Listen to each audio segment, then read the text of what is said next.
Hello everyone. मेरा नाम है सागर बलूनी और मैं आपका स्वागत करता हूं इस प्यारे से छोटे से आपके अपने चैनल में। तो आज हमारा ऑर्गेनिक केमिस्ट्री का एक नया चैप्टर स्टार्ट होने वाला है और इस चैप्टर का नाम है aldehyde ketone and carboxylic acid.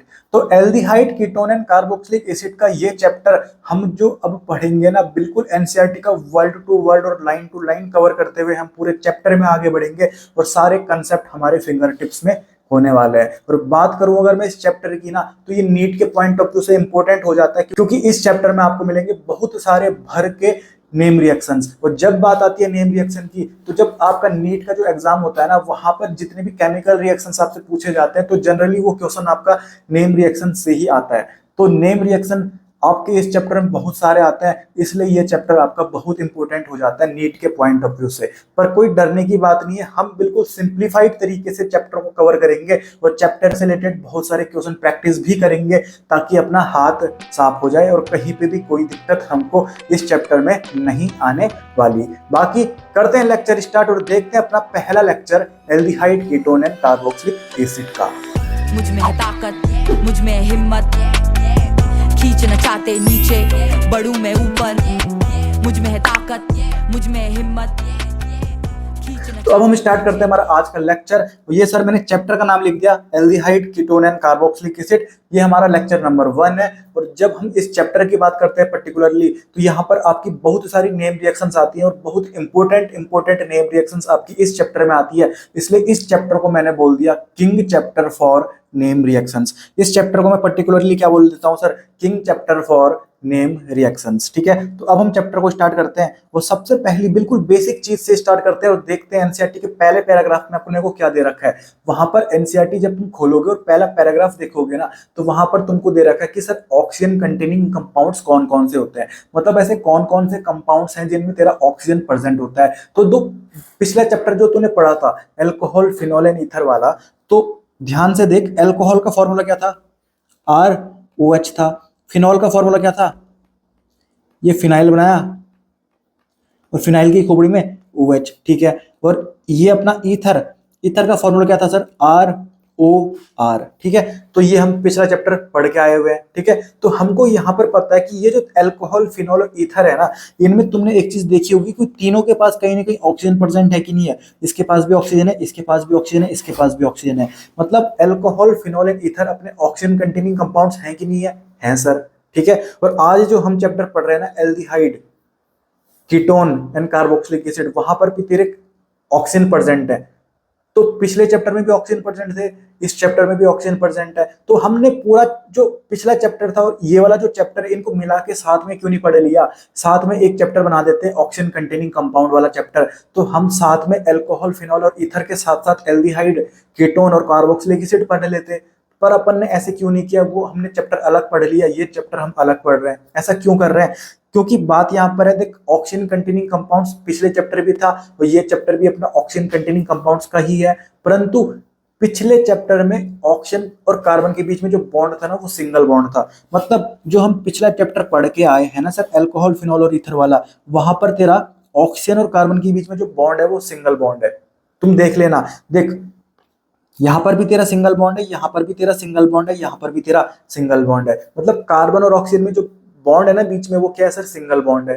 ठीक है, पर जब हम ये वाला चैप्टर पढ़ रहे हैं एल्डिहाइड कीटोन और कार्बोक्सिलिक एसिड वाला, तो देख एल्डिहाइड का फॉर्मूला क्या होता है, RCHO। कीटोन का फॉर्मूला क्या होता है, RCOR। और कार्बोक्सिलिक एसिड का फॉर्मूला क्या होता है, RCOOH। ठीक है, पर यहां पर तो ध्यान से देख, इनके पास भी ऑक्सीजन प्रेजेंट है, ये रहा ऑक्सीजन, देख ये रहा, इस पे भी ऑक्सीजन है, ये रहा, इस पे भी ऑक्सीजन है, ये रहा। पर यहाँ पर कार्बन और ऑक्सीजन के बीच में कौन सा बॉन्ड है, डबल बॉन्ड है। ठीक है, जो पिछला चैप्टर था वहां पर कार्बन और ऑक्सीजन के बीच में सिंगल बॉन्ड था, पर यहाँ पर एल्डिहाइड कीटोन और कार्बोक्सिलिक एसिड में कार्बन और ऑक्सीजन के बीच में क्या बॉन्ड है सर, डबल बॉन्ड है। ठीक है, तो यहाँ पर यही अपना डिफरेंस आ चुका है और इसलिए हमको ये चैप्टर अलग से पढ़ना है, क्योंकि यहाँ पर कार्बन और ऑक्सीजन के बीच में डबल बॉन्ड अपना प्रेजेंट है। ठीक है, तो यहाँ पर मैंने लिख दिया CO, C double bond O। ठीक है, और जब मैं बात करता हूँ C डबल बॉन्ड O की ना, जब मैं C डबल बॉन्ड O की बात करता हूँ, तो इस ग्रुप को अपन बोलते हैं कार्बोनिल ग्रुप। ठीक है, C double bond O group को क्या बोलना है आज के बाद से, कार्बोनिल ग्रुप बोलना है। मतलब कोई भी तेरे को कंपाउंड दिख जाए, उसमें तूने देख लिया कि C double bond O present है, तूने बोल देना है, चिल्ला के बोलना है कि ये अपना कार्बोनिल ग्रुप लगा हुआ है, मतलब ये अपना कहीं ना कहीं कार्बोनिल कंपाउंड है। क्या सर? कार्बोनिल कंपाउंड है। मतलब यहां से बात पता लग गई कि अगर किसी कंपाउंड में कार्बोनिल ग्रुप प्रेजेंट हुआ, C double bond O present हुआ, वो अपना कंपाउंड जो होगा वो अपना कार्बोनिल कंपाउंड होगा। ठीक है, तो सर अगर आप ऐसा बोलते हो कि जिस भी कंपाउंड में कार्बोनिल ग्रुप प्रेजेंट है, मतलब C double bond O present है, वो हमारा कार्बोनिल कंपाउंड है। तो यहाँ पर अगर मैं बात करूं एल्डिहाइड की, सर एल्डिहाइड में C double bond O present है, एल्डिहाइड मेरा कार्बोनिल कंपाउंड है। ठीक है सर। सर कीटोन की बात करूं, कीटोन में C double bond O present है, सर कीटोन मेरा कार्बोनिल कंपाउंड है। ठीक है सर। मैं अगर बात करूं कार्बोक्सिलिक एसिड की, तो इसमें भी तेरा C double bond O present है, तो ये मेरा भी कहीं ना कहीं कार्बोनिल कंपाउंड है। ठीक है, मतलब कोई भी कंपाउंड जिसमें कहीं ना कहीं सी डबल बॉन्ड ओ दिख जाए तेरे को, मतलब कार्बोनिल ग्रुप तेरे को दिख जाए, उसको तूने बोलना है कि ये तेरा कार्बोनिल कंपाउंड है। ठीक है, तो कार्बोनिल कंपाउंड्स कैसे कंपाउंड्स होते हैं? जिनमें तेरे को क्या दिख जाए? सी डबल बॉन्ड ओ दिख जाए, यानी इसको अपन क्या बोलते हैं? कार्बोनिल ग्रुप बोलते हैं। ठीक है, कोई भी कंपाउंड जिसमें कार्बोनिल ग्रुप प्रेजेंट हुआ वो मेरा कार्बोनिल कंपाउंड कहलाएगा। बिल्कुल सिंपल सी बात है। ठीक है, तो मैं उम्मीद करता हूं समझ में आपको आ गया होगा। ये बात आपको सबको पता है कि जो आर होता है उसको अपन क्या बोलते हैं? एल्काइल ग्रुप बोलते हैं। ठीक है, ठीक है सर। अब देख एनसीईआरटी में आगे आपको क्या लिखा हुआ है, कुछ थ्योरेटिकल बातें हैं पर ये बहुत इंपॉर्टेंट बातें भी हैं। ठीक है, तो एनसीईआरटी की पहली लाइन आपको ये दिख जाएगी, जो कार्बोनिल कंपाउंड्स होते हैं ना, हमको पता लग गया कि कार्बोनिल कंपाउंड्स क्या होते हैं। सर ऐसे कंपाउंड जिनमें C double bond O present है, जैसे एल्डिहाइड, कीटोन, कार्बोक्सिलिक एसिड, ये सब अपने क्या है सर? कार्बोनिल कंपाउंड्स हैं। ठीक है, तो जो कार्बोनिल कंपाउंड्स होते हैं ना, वो मतलब बहुत ज्यादा अटमोस्ट इंपोर्टेंस के होते हैं, मतलब बहुत ज्यादा इंपोर्टेंस उनका होता है। ठीक है, to organic chemistry as they are constituent of fabric.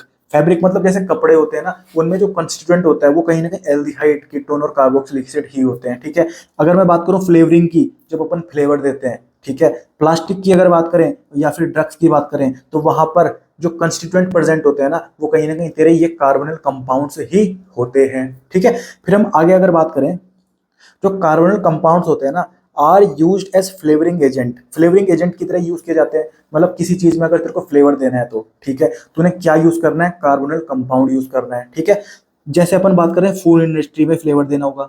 ठीक है, जैसे हमारे पास डेयरी प्रोडक्ट होते हैं ना, जैसे चीज हो गया या फिर योगर्ट हो गया, यहाँ पर तेरे को जो फ्लेवर देना होता है ना, वो तू कहीं ना कहीं किसके थ्रू दे सकता है? By carbonyl compounds. ठीक है, फिर अपन बात करते हैं कि कुछ कार्बोनिल कंपाउंड, जैसे कि प्रोजेस्टेरोन भी अपना क्या है? कार्बोनिल कंपाउंड है। टेस्टोस्टेरोन भी क्या है सर? कार्बोनिल कंपाउंड है। और कॉर्टिसोन भी क्या है सर? अपना कार्बोनिल कंपाउंड है। और ये हमको पता है सर, ये तो हार्मोन्स होते हैं। ठीक है, तो कहीं ना कहीं ये हमारी ह्यूमन बॉडी में नेचुरली प्रेजेंट हार्मोन्स होते हैं। ठीक है, और ये क्या करते हैं? अपने हार्मोन्स है तो हार्मोनल फंक्शंस परफॉर्म करेंगे, वही बात आगे लिखी हुई है। बिल्कुल सिंपल सिंपल सी बातें हैं, थ्योरेटिकल बातें आपको पता होनी चाहिए। फिर हम बात करें यहाँ पर कार्बोनिल कंपाउंड का एक और इंपॉर्टेंस होता है कि जो कार्बोनिल कंपाउंड्स हमारे होते हैं ना, वो तुम्हारे इंसेक्टिसाइड्स की तरह, जर्मिसाइड की तरह या फंजीसाइड की तरह भी यूज किए जा सकते हैं, वहां पर भी उनका यूज आता है। ठीक है, फिर आगे लिखा हुआ है कि जो हमारा कार्बोक्सिलिक एसिड होता है, सर कार्बोक्सिलिक एसिड का फॉर्मूला एक बार बता दो। R C double bond O O H. तो ध्यान से एक बात तो देख कि ये जो कार्बोक्सिलिक एसिड का फॉर्मूला है सर, इसमें C double bond O present है, मतलब ये तो अपन क्या हो गया? हमारा कार्बोनिल ग्रुप हो गया। और यहां पर देख OH भी प्रेजेंट है, और OH को मैंने आपको पिछले चैप्टर में बताया था, इसको बोलते हैं अपन हाइड्रोक्सिल ग्रुप।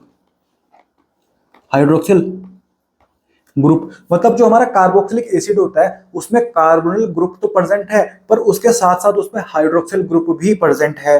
तो वही बात यहाँ पर लिखी हुई है, carboxylic acid has carbonyl group as well as hydroxyl group. समझ में आ गई बात? कोई दिक्कत है इसमें?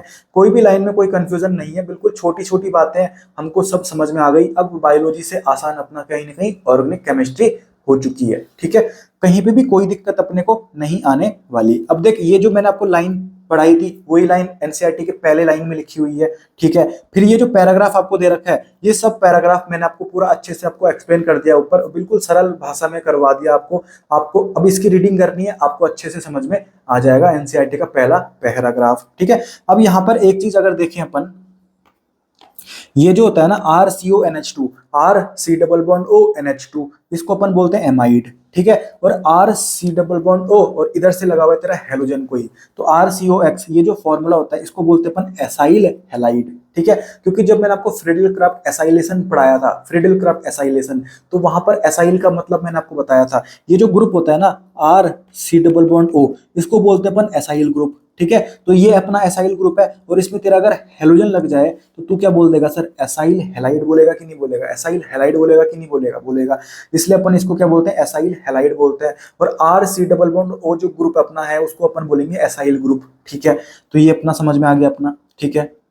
तो यहां से देख ये बात भी पता लगती है कि जो हमारा एमाइड है, ठीक है, जो हमारा एमाइड है ना, तो उसमें भी तेरा C double bond O present है, मतलब जो हमारा एमाइड है वो भी तेरा क्या कहीं ना कहीं कार्बोनिल कंपाउंड है, ठीक है। वहीं अगर मैं बात करूं एसाइल हैलाइड की, इसमें भी तेरा C double bond O present है, इसमें भी तेरा कार्बोनिल ग्रुप प्रेजेंट है, तो कहीं ना कहीं ये भी तेरा कार्बोनिल कंपाउंड है, ठीक है। फिर अपन बात करते हैं कार्बोक्सिलिक एसिड की, ये इसका फॉर्मूला होता है और इसमें भी C double bond O present है, तो अपना जो कार्बोक्सिलिक एसिड होता है वो भी अपना कार्बोनिल कंपाउंड है कि नहीं है, है सर। मतलब कोई भी कंपाउंड जिसमें C double bond O present हो, जिसमें कार्बोनिल ग्रुप प्रेजेंट हो, वो अपना क्या हो गया, कार्बोनिल कंपाउंड हो गया, ठीक है। फिर अपन बात करते हैं कार्बोक्सिलिक एसिड के जो कुछ डेरिवेटिव्स की बात करते हैं, ठीक है। अब देख हमारा कार्बोक्सिलिक एसिड का फॉर्मूला क्या होता है, R C double bond O O H, ठीक है। अब ये जो अपना एच लगा हुआ है ना, इस एच को मैंने हटाया और इसकी जगह में मैंने एक और एल्काइल ग्रुप लगा दिया, तो हमारा क्या बन जाएगा सर, ईस्टर बन जाएगा। मतलब जो ईस्टर होता है ना वो कहाँ से डिराइव हुआ है सर, वो एसिड से ही डिराइव हुआ है। तो वो जो ईस्टर होता है उसको अपन बोल देते हैं कि ये अपना एसिड डेरिवेटिव है, मतलब एसिड से डिराइव किया हमने इसको, ठीक है सर। जो हाइड्रोजन प्रेजेंट था कहीं ना कहीं एसिड में, ऑक्सीजन के साथ लगा हुआ था हाइड्रोजन, उस हाइड्रोजन को मैंने हटा के एल्काइल ग्रुप लगा दिया, तो मेरा क्या बन जाएगा सर, ईस्टर बन जाएगा। इसमें कोई दिक्कत है, कोई भी दिक्कत नहीं है। फिर मैं अगर बात करूं एसिड एनहाइड्राइड की ना, तो एसिड एनहाइड्राइड भी मेरा क्या होता है, एसिड डेरिवेटिव ही होता है, मतलब ये भी एसिड से डिराइव किया जाता है, ठीक है।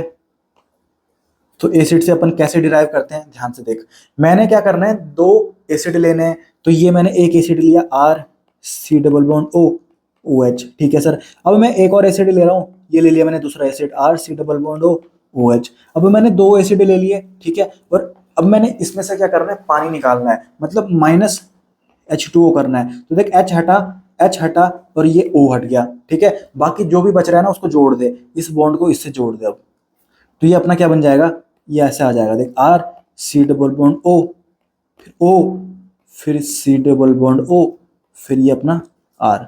तो इसी को तो बोलते हैं अपन एसिड एनहाइड्राइड, इसी को तो बोलते हैं अपन एसिड एनहाइड्राइड। तो यहाँ से अपना क्लियर हो गया कि जो हमारा एसिड एनहाइड्राइड होता है वो भी कहीं ना कहीं हमारा कहाँ से डिराइव होता है, एसिड से ही डिराइव होता है। तो एसिड एनहाइड्राइड भी तेरा कहीं ना कहीं एसिड डेरिवेटिव होगा कि नहीं होगा, होगा। तो यहाँ पर हमने देखा कि जो ईस्टर होता है वो भी एसिड डेरिवेटिव है और जो एसिड एनहाइड्राइड है वो भी तेरा एसिड डेरिवेटिव है, ठीक है। तो एसिड एनहाइड्राइड का ये फॉर्मूला होता है, ठीक है। तो ये भी हमारा क्या होता है सर, एसिड डेरिवेटिव होता है, ठीक है। या फिर अपन इसको ऐसे भी देख सकते हैं, देख हमको पता है कार्बोक्सिलिक एसिड का फॉर्मूला क्या होता है sir, R C double bond O H होता है। अब ये जो एच लगा हुआ था, एच को हटा के मैंने अगर एल्काइल ग्रुप लगा दिया तो मैं बोल दूंगा सर ये अपना ईस्टर है, और एच को हटा के अगर मैंने एसाइल ग्रुप लगा दिया तो मैंने बोल देना कि ये मेरा एसिड एनहाइड्राइड है। एसाइल ग्रुप अपने को पता है कि R C double bond O को अपन क्या बोलते हैं, एसाइल ग्रुप बोलते हैं, इसमें कोई दिक्कत नहीं है, ठीक है। ये बात समझ में आ गई, ये बात समझ में आ गई, बिल्कुल सिंपल सी बात है, सबको समझ में आ गई होगी, कोई भी इसमें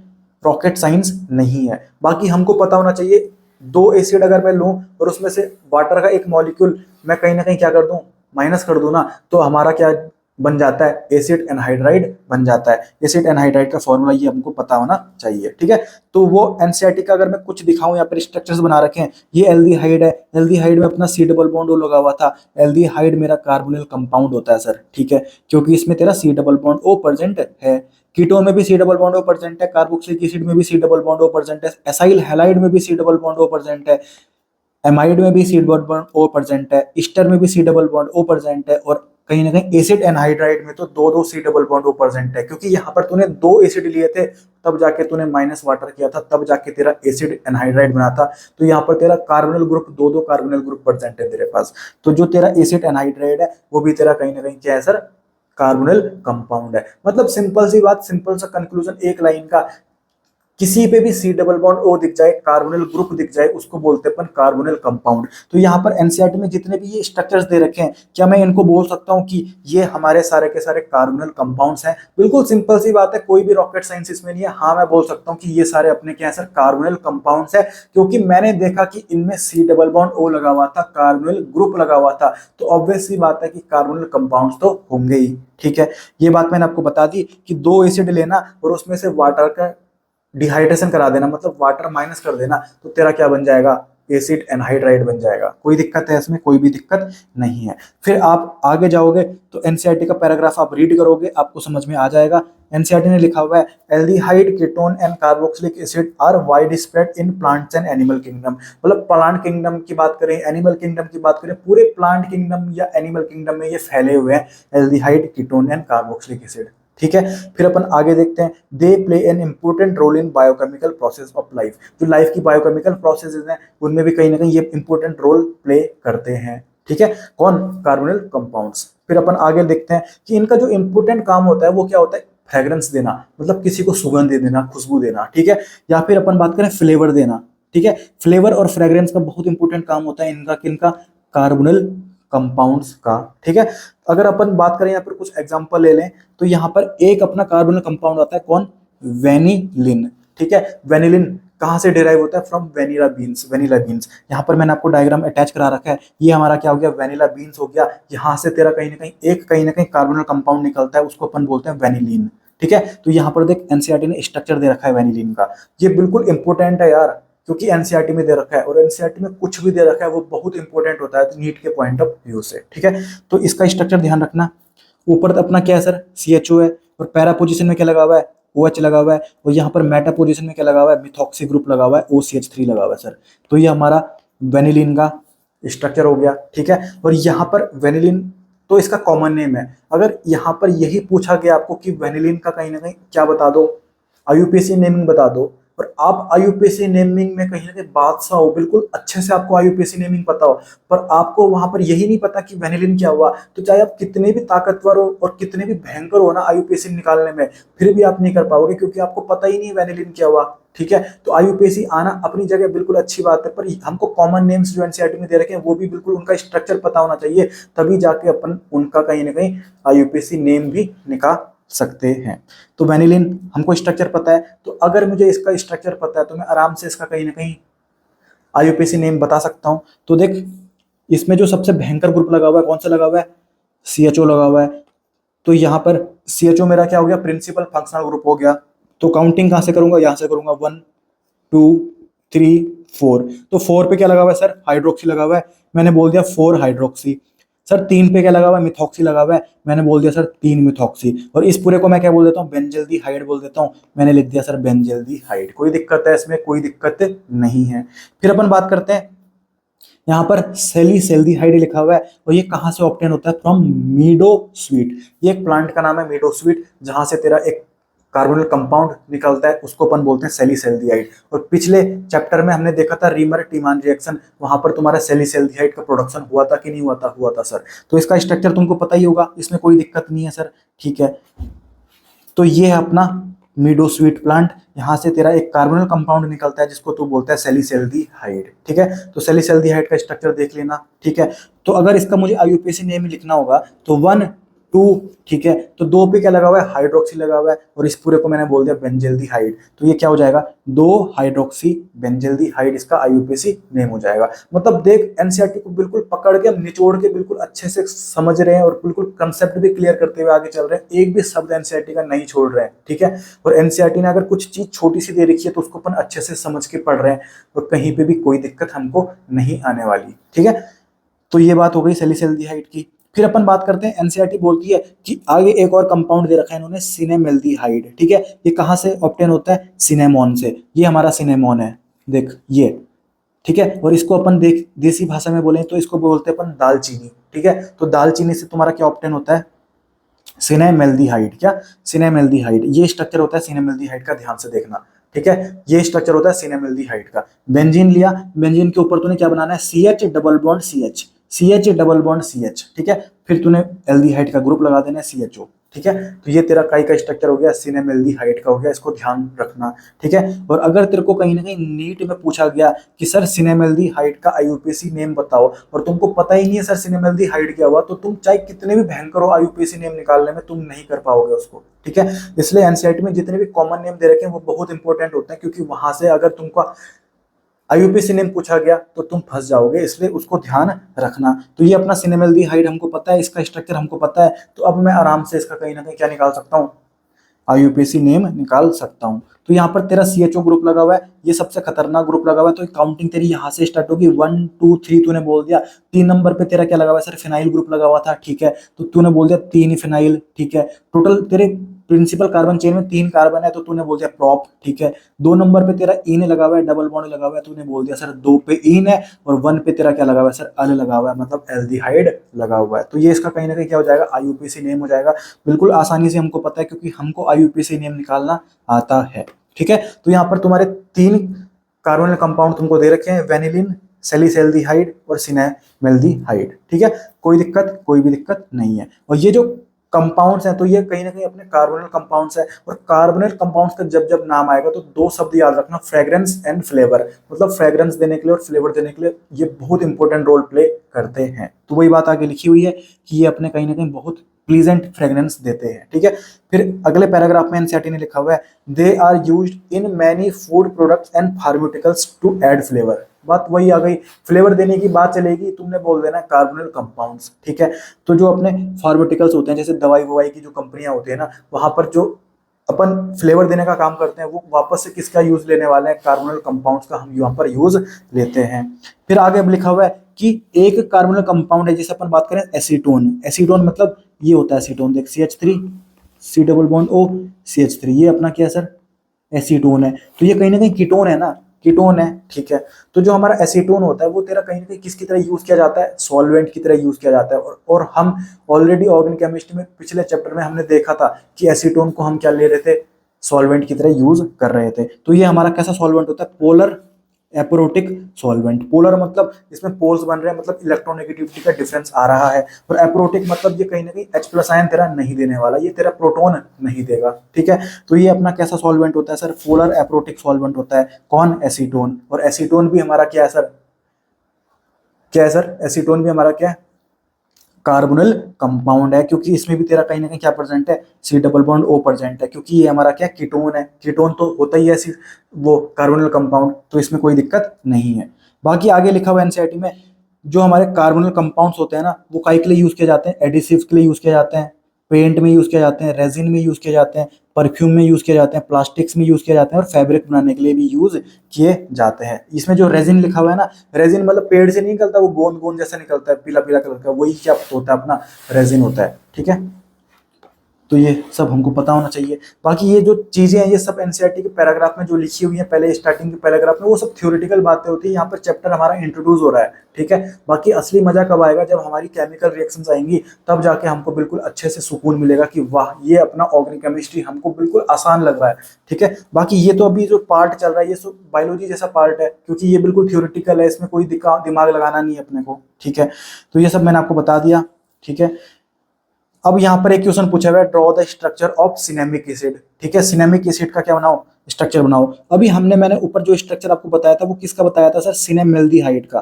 तो सिनेमेल्डिहाइड का स्ट्रक्चर कैसे बनाता, मैंने आपको बताया था, बेंजीन बनाओ, खोपड़ी में लगा दो CH डबल बॉन्ड CH, और यहाँ पर अगर मैंने CHO लगा दिया, ये मेरा बन जाएगा सिनेमेल्डिहाइड, और यहाँ पर अगर मैं COOH लगा दूं, ये मेरा बन जाएगा सिनेमिक एसिड।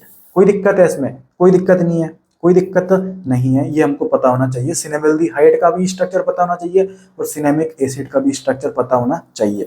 इन दोनों में कॉमन चीज क्या है सर, ये जो पार्ट है ये हमारा क्या है, कॉमन है इसमें, ठीक है। बाकी अगर तू CHO लगा दे तो सिनेमेल्डिहाइड बन जाएगा, COOH लगा दे तो सिनेमिक एसिड बन जाएगा। इसमें कोई रॉकेट साइंस नहीं है, बिल्कुल आसान सा ये खेल है अपना, ठीक है। बाकी ये सब मैंने आपको बता दी। ये जो एनसीईआरटी में जो इंट्रोडक्शन का पार्ट था वो हमने कवर कर लिया है, ठीक है। तो अब हम क्या देखने वाले हैं सर, अब हम देखेंगे सर नोमेनक्लेचर। तो अब हम बात करते हैं नोमेनक्लेचर की। और हालांकि जब मैं आपको जीओसी चैप्टर पढ़ाया था, अच्छे से पढ़ाया था, तो वहां पर नोमेनक्लेचर का पूरा पार्ट मैंने आपको अच्छे से कवर करवा रखा है। वहां पर कॉमन नेम की बात करी थी हमने, यूपीएससी नेम तो बहुत डिटेल में पढ़ा था, और पूरा जो नोमेनक्लेचर का जो टॉपिक है वो डिटेल में हम ऑलरेडी जीओसी में पढ़ चुके हैं। पर कोई बात नहीं, यहाँ पर एनसीईआरटी में जितना भी पार्ट आपको नोमेनक्लेचर में दे रखा है उसको मैं कवर करवा देता हूँ, ताकि आपका वापस से रिवीजन हो जाए। ठीक है, तो यहाँ पर सबसे पहले अपन देखते हैं सर कॉमन नेम। ठीक है, तो कॉमन नेम जब बात आती है ना, तो यहाँ पर हमको यूज करना पड़ता है। देख, अगर एक कार्बन होगा तो तूने बोलना है फॉर्म। ठीक है, अगर 2 कार्बन होगा तो तू एसेट बोलेगा, अगर 3 कार्बन होगा तो बोलेगा प्रॉप, 4 कार्बन होगा तो बोलेगा ब्यूटेर, और 5 कार्बन होगा तो बोलेगा वेलर।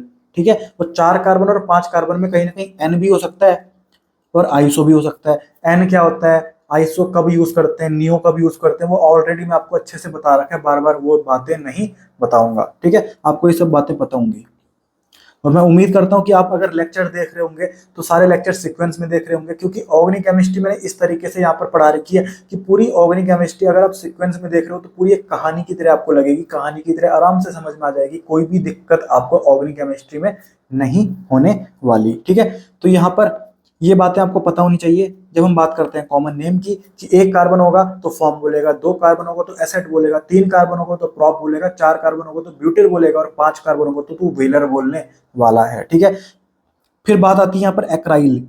बहुत इंपॉर्टेंट है कि अपन एक्राइल कब यूज करेंगे। जब हम कॉमन नेम की बात करते हैं तो वहां पर एक नाम बहुत कॉमन आता है, एक्राइल। तो अपन एक्राइल कब यूज करेंगे वो बात देख ले। तो बिल्कुल सिंपल सी बात है, यहाँ पर इतना ध्यान रखना है अपने को कि देख, तेरे को 3 कार्बन की चेन बनानी है, ये बनाई तूने 1 2 3, बस तेरे को इतना पता होना चाहिए ये जो तीसरा कार्बन है ये कार्बन किसका है सर, फंक्शनल ग्रुप का कार्बन है। ये कार्बन किसका है, फंक्शनल ग्रुप का कार्बन है। यानी अगर मैं एल्डिहाइड की बात करूं तो ये अपना ऐसा रहा होगा। ठीक है, मतलब जो लास्ट वाला कार्बन है ना, यानी मैं बोलूं जो फर्स्ट कार्बन है वो तेरा कहीं ना कहीं फंक्शनल ग्रुप का कार्बन है। ठीक है, टोटल कितने कार्बन बनाने हैं, तूने 3 बनाने हैं, तो 1 2 और ये तेरे 3 हो गए। और जो दूसरा वाला कार्बन है उसमें तेरे को कहीं ना कहीं डबल बॉन्ड अटैच करना है।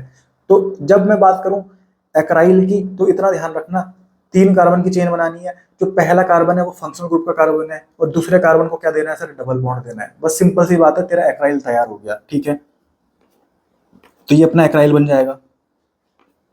ठीक है, अब देख, अगर ये जो पहला कार्बन है वो तेरा एसिड का कार्बन हो गया तो तू बोल देगा एक्राइलिक एसिड, और जो पहला कार्बन था वो तेरा एल्डिहाइड का कार्बन हुआ तो तू बोल देगा एक्राइल एल्डिहाइड। बिल्कुल सिंपल सी बात है यार, बिल्कुल सिंपल लेके चलो, आराम से समझ में आ जाएगा। तो एक्राइल हमको कब यूज करना है आपको समझ में आ गया होगा। ठीक है, फिर अपन बात करते हैं क्रोटोन की। एक्राइल समझ में आ गया, अब हम बात करते हैं क्रोटोन की। तो अपन क्रोटोन कब यूज करेंगे, तो जहां पर देख बिल्कुल एक्राइल जैसा ही खेल है। एक्राइल में कितने कार्बन लिए थे, 3 कार्बन लिए थे, यहाँ पर तूने 4 कार्बन लेने हैं। ठीक है, एक्राइल में जो पहला कार्बन था वो तेरा फंक्शनल ग्रुप का कार्बन था, यहाँ पर भी जो तेरा पहला कार्बन है वो तेरा फंक्शनल ग्रुप का कार्बन है। ठीक है, एक्राइल की जब हम बात कर रहे थे तो जो दूसरा कार्बन था वहां पर तूने डबल बॉन्ड लगाया था, यहाँ पर भी तू सेम टू सेम वैसे ही कर कि जो दूसरा कार्बन होगा उसमें डबल बॉन्ड लगा दे। ठीक है, तो यहाँ पर तूने 4 कार्बन ले लिए, पहला कार्बन तेरा फंक्शनल ग्रुप का कार्बन है। ठीक है, दूसरे कार्बन पे तूने डबल बॉन्ड लगा दिया, सेम टू सेम जैसे हमने एक्राइल में किया था वैसे ही तूने यहाँ पर क्रोटोन में भी करना है। यहाँ पर तेरा क्रोटोन तैयार हो गया। अब ध्यान से देख, अगर जो ये कार्बन तूने पहला नंबर का दिया है ना वो तेरा एसिड का कार्बन हुआ तो तूने बोल देना क्रोटोनिक एसिड। ठीक है, और जो पहला कार्बन है वो तेरा अगर एल्डिहाइड का कार्बन हुआ तूने बोल देना क्रोटोन एल्डिहाइड।